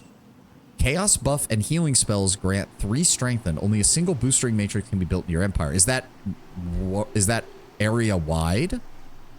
Materium buff and healing spells grant 3 bolstered defense. Okay. Spelljammer is a very important building both for you and your enemies in the sense that it will be the first target to pillage and destroy when you invade. Yeah, that's kind of what I figured. Let's see here. Channeling Chamber, +1 spell slot, additional world map casting points and combat casting points. That sounds good.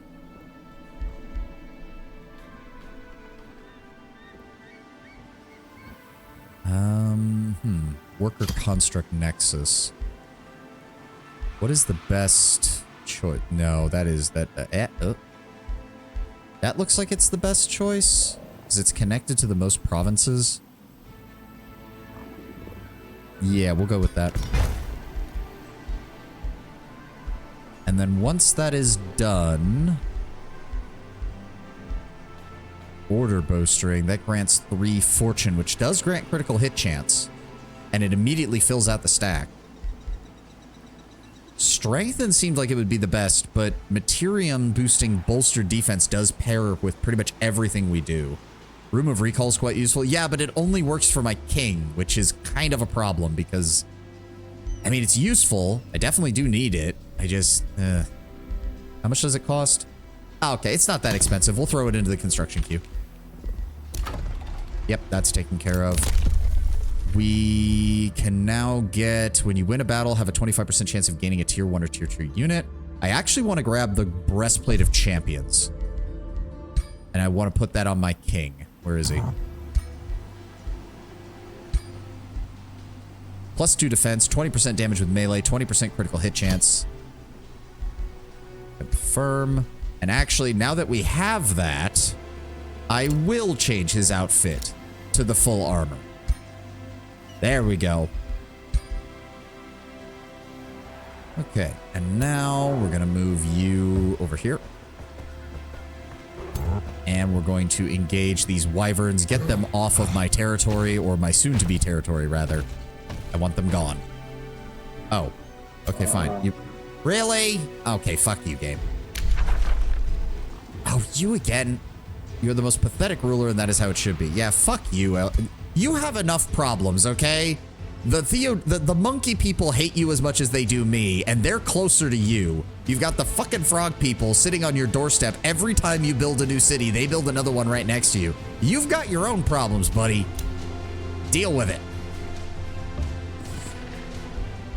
All right, excavate that. More production. I guess we'll see what's down here. Oh, the Cathedral of Testament. A palatable monument to the giant king of old. Revered as gods by the small folk, richly decorated with gold and black marble, such thrones are faint echoes of the splendor of Merida that once spanned much of the astral sea. Many myths surround the fabled kingdom of Merida, where the giant kings once ruled the smaller races across the worlds within. Oh. Look at what that adds to Rally. Rock giants and storm giants, as well as claims on this province. Oh, that's just the, yeah, can only be entered. And it is a gold ancient wonder, so it is tough. That is Steel Gardus. That is his... No, that's his capital, so that must have been one he established later. That's a bit weird. All right, you need to double back this way.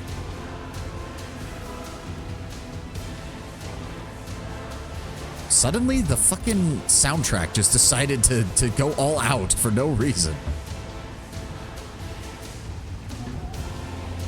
Okay, oh. What are you?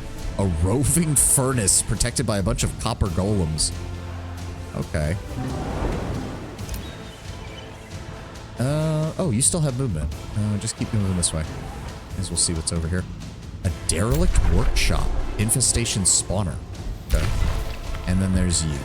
Can you dig? You can dig. Begin dig. Let's guys are wandering around. Oh, the Crusaders are starting to move around. That's not good. Don't mind me. You don't need to do anything about me, buddy. Excavate. The Eagle Bow. Champion and Wizard King Ranger. Okay. Fires range projectiles at the enemy. 4 range, 13 damage, 110%. Nice. You can head out that way next turn. That area has been excavated. Let's keep moving. Don't mind me. Doesn't look like there's much out here anyways. What is your wizard army doing right now? They're sitting in the place because I don't... Okay, so we need to move either that way or to the south next turn. Hold on. There we go. It was building up... I mean, it's not a wizard army. It's literally just what I threw together in case these guys decide to do something. The only thing I can think of is that if the area around here is a mountain, I don't think he can see our army.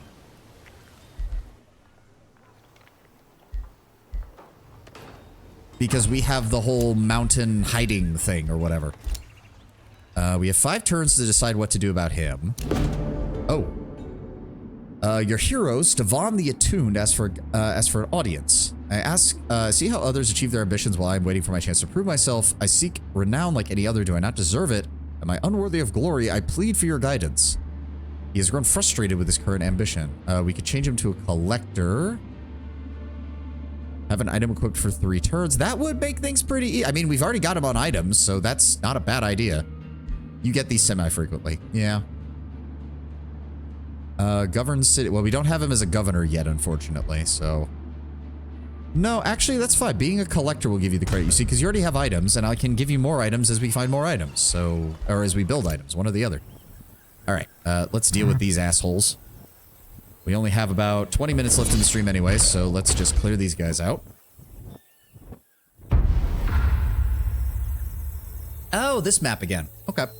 So I think we know how they're going to approach then. They are flyers, which does... So again, there's kind of no point in us moving. How far can they move? Quite, I mean, decently decent. So let's move about here. My Anvil Guard will move up to support me. Archers behind them. Steel Guard behind them. Yes, they can reach one of our Anvil Guard, which means if we go ahead and boost... I keep forgetting left click doesn't do anything. There we go. Boost him. And then I want the War Dogs out here on the flank to be ready. They're going to swing wide around the enemy when they show up. The hero can move forward and get ready. Same thing with my forces here. Move up the offensive formation. Move you over there. Move you over there. And move you over there. Alright. We're just going to go ahead and end turn. Everybody enter defensive mode. Yep, he's coming right for my Anvil Guard. That's exactly what I expected. Yep, even higher bolstered defense. You cannot damage me easily.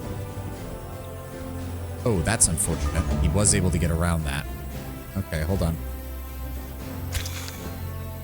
Let me see here. Archers. I think if we do that, 100%, and you'll be able to hit them. Good. There we go. You can engage that. Ooh, Draconic Rage when they get below 60%. If I... No, I can't hit either of them, unfortunately. So hold on. Let's... Can you... Really? Out of range? That's annoying. Oh, that does give you a 75... can you hit them? 75% chance. Come on. Grazed. Damn it. Alright. I need you to move up by 1. Open fire. There we go. And then, in all honesty, Mr. Giant, could you please just hurl a boulder and kill him? That would actually be more beneficial. There we... I was about to say, for a second, I thought it did not kill them, and I was about to be very upset. As for our spider, I think if we move him here... Oh, we can't hit all three of them. No, no, no. I didn't. I keep forgetting. Right click does not cancel. It confirms. Right click does not cancel. It confirms. Ugh. Can't move him. You guys already fired. They are stuck, which means I want you to move up and engage. It's a muscle memory thing. Yes, because every other game that I play, right click usually tells it to stop. And then... Oh, good. I can swing around behind them and engage them from the rear. There we go. Flanked. Take more damage. And then we will send in... Let's see here. If I send you up against that one, charge blocked by terrain. That's unfortunate, but it'll be okay. The dogs are expendable, unfortunately. And then you can run in on that one. There we go. Now, fortunately, my guard cannot... Actually, if I use that on him, will that force him to move? That would be kind of hilarious. Automatically use a shield wall. Okay, so... They are in the forest, so if... Oh, wait. Why does he get 100% from there? Is it because it flanks? I think it's because it flanks. Go. And then I want you to shoot them. There we go. And then you guys move up here. Offensive formation gives them more damage. Go ahead and finish those guys off. There we go. And then I need you guys to move up here. Offensive formation. Engage. And unfortunately... Oh no, if I move him here... I do not understand how these guys work. They're, like, even when they're... I don't know. Sometimes even when they're flanking, they don't get much accuracy. And then I move them to some random spot, and suddenly they're able to hit everything easily. Right. Engage these guys. Smack. They get a retaliatory attack. Oh, critical hit. Nice. Ooh, 2 critical hits. Nice, guys. Oh, we still have 1 more unit of Warhounds. May as well move them up. And... we have plenty of mana. I think I could just finish this guy off. Yeah, Blaze of the Horde. Bomb him. And... wait, who still has a turn? Oh, no, end turn. I said end turn. Wrong button. And then, yep, he has to try to move to use to attack the enemy that taunted him, and then immediately gets hit. Nice. We barely took any damage from that. I don't think we actually did at all. Yeah, no, our Anvil Guard took a tiny bit of damage. There we go. That's dealt with. Oh, we got food from that. Oh, that's nice. Sweet. That makes it so that we get our level up next turn on the city. Now, what's the easiest way out to this pirate cove? And unfortunately, this other pirate army is close enough that they will reinforce if we engage them. And I remember those halberdiers being a pain in the ass. Alright, well, let's keep moving.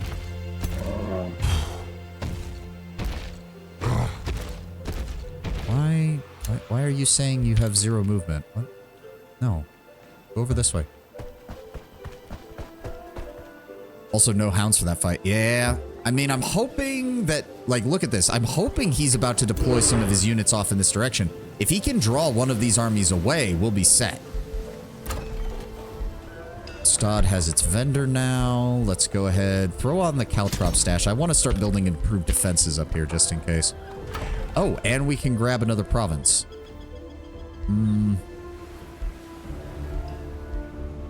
Forester.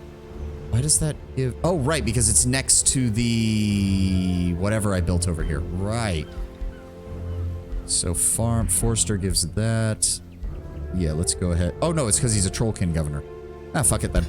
Let's go with it. Forester.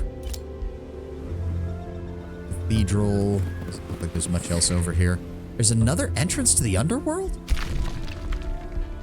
I mean, the underworld's kind of the only real place we've got left. I'm gonna go up and grab that watchtower with him next turn. We are able to enter their borders, so we don't have to worry about this. There we go. We'll just keep going. Whoa, really? Oh, because this is a reef, and that's technically the edge of the map. Oh, that's annoying. It doesn't look like we can really get to anything else up there. Just come down here and finish clearing out, exploring this section of the map. Yeah. Unfortunate. Okay, you know what? It's time. You get to auto-explore, and I'm done trying to manage you.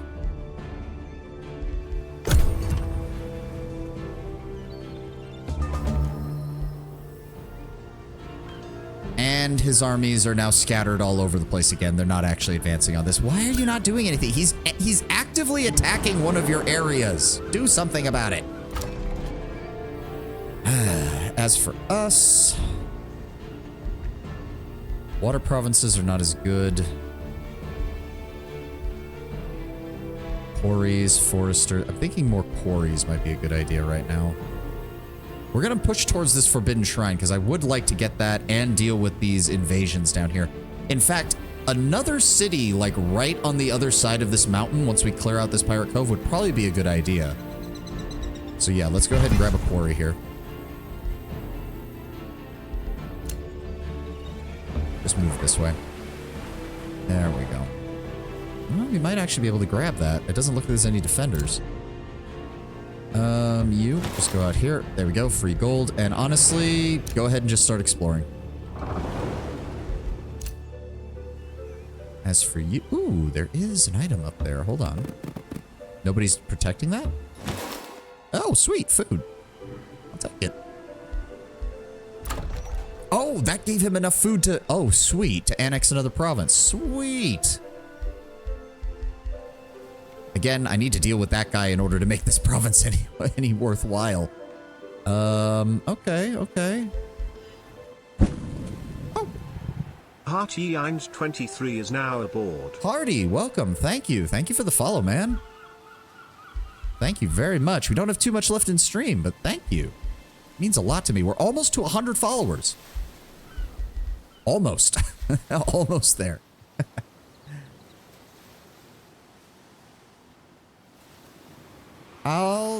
I'll think about that, Hardy. Thank you for the heads up, man. Thank you for the heads up. Do we want to farm over here? The farm does still give a little bit of income. Honestly, given that this is like going to be my primary frontline settlement for a while, the foresters are still doing a good job because they do give a little bit of draft as well. Yeah, I know, Tim. I'm not going to say it in case I'm wrong, but you know what I'm thinking. All right, so easiest way to get there would be to head down this way.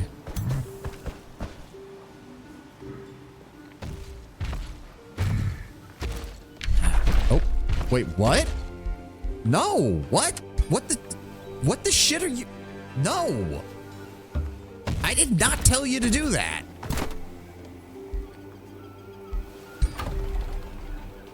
We get the Pact of Vassalage in one turn. Like, no, why would we declare war on it? Fucking crazy thing. And we can excavate this. I don't think we're gonna get to the fight with the dragon. Uh-oh. Yeah, I've noticed that. Oh, wait. Okay, oh, that's why they moved, because they just spawned an even bigger army. Oh, that's a hero. It happens if you accidentally click on a province improvement. Ah, that's not good. So wait a second. They are out of reinforcement range, which is good, because now we have a problem. Those are tier 3 bastion units. And tier 2 ranged units, and tier 2 support units. That is not good. Can we cannot dig. All right, hold on. Can we get through that? We can get through that. Okay. We have the Room of Recall, which is nice.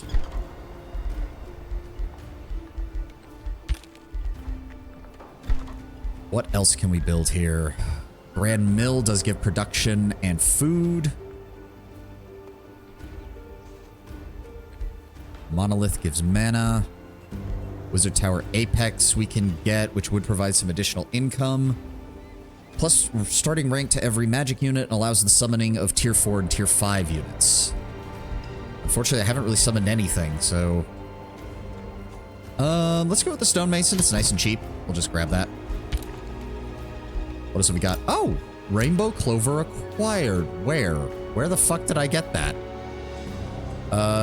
Unlocks infusions in the item form related to spirit damage, spirit resistance, morale, critical chance, and gives a 100 relations with free cities and rulers. Oh, Brassgate is shipping it to us. That's what's causing it. Oh, if we get Hasteberries and Silvertongue Fruit, we get a plus 15 Imperium income. That's knowledge and mana, and the Rings of Binding gives our heroes defense, resistance, and bonus damage. Nice.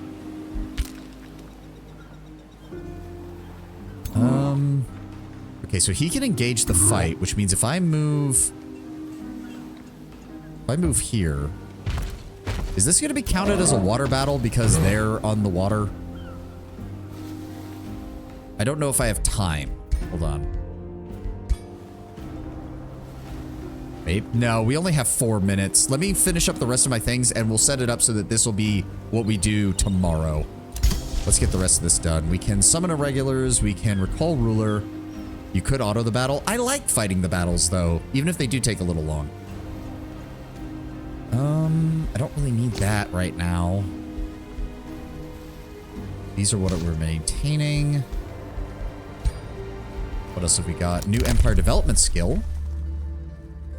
Throne cities and cities that share a border with the throne city gain 10% of all income. Yep, grab that. Because our 2 cities are already sharing a border, so everything is currently getting that. When we annex Brassgate, it will also automatically be built into that. And then, as I said, we'll try to build a city down this way, I think. An infestation is sending invading forces. Oh, yeah, they're actually going to be... So, yes, we do want to deal with this army this turn because that army is going to start attacking us. Who else needs orders? Let's go this way. Hey, more gold. I'll take it. It is a safe battle. Again, I like doing this. There we go. Free City shares 30% of its income, shares all magic materials, contributes 2 to the Rally of Lieges. Trading costs are at default levels. War coordination becomes available. Next is bonded vassalage. And then you can come over here. There we go. Now we can see some shit. Okay.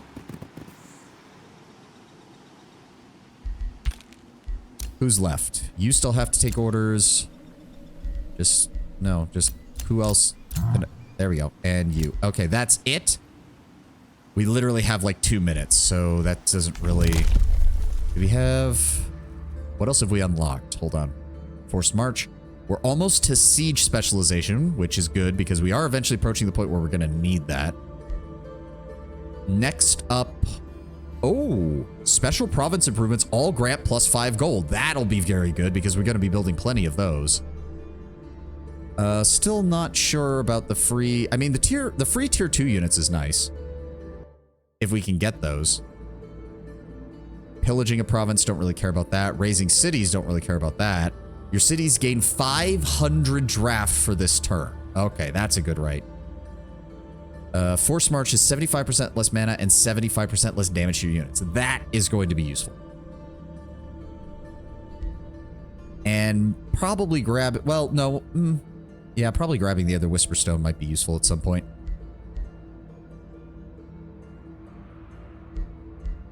And we get Linked Mines next turn. Oh, that'll be very good. That'll be very good. But that, I think, is where we're going to stop. We're literally about 30 seconds away from the 4-hour mark.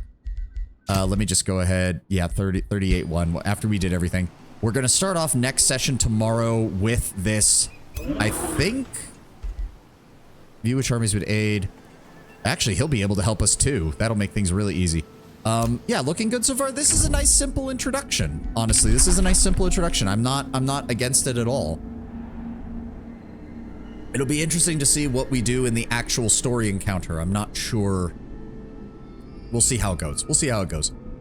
I do like that the free cities are actually a mechanic, because like minor civs in like Civilization are pretty much worth nothing, even when they tried to make them useful. But here it's very much a case of, oh no, these guys are just city-states, but they have all the same options you do. They build armies, they take provinces, they do all this stuff. And it adds a nice little additional depth to it, rather than, because you don't need just the AI, who continues to be very weird up here. I do not get how I don't understand how they built their empires. It's looking very strange. And one of them is down here, and it looks like the elf has also built an underground city as well.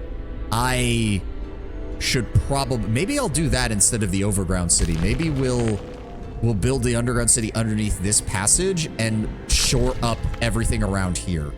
Although that means having to deal with this, which has been growing in power so far. But that's going to be it for us today. Let's go see if there's somebody to raid real fast, because we didn't do that much at all over the last few weeks. Who is on right now? Who is on right now? Ba-ba-da-ba-da. We raided into Tenma last time. I do know that. Always nice to see Tenma. She does good stuff. Who is up right now? Oh, Azura is playing Fallout New Vegas. I have no idea if it's new for her or not. Oh, she's doing a cowgirl build. Like, specifically like a cowboy, like revolvers and so. Yeah, sure, we'll raid into Azura. Why not? Why not? That sounds good to me. Thank you all for being here. Thank you all for joining me. I will see you all tomorrow, which is Wednesday, right? Yes. Okay. I was losing track of the week here. It'll be Wednesday for more Age of Wonders 4. Thank you all for being here. I'm still bad at outros, so I hope everybody has a glorious day. I'll see you tomorrow. Bye-bye.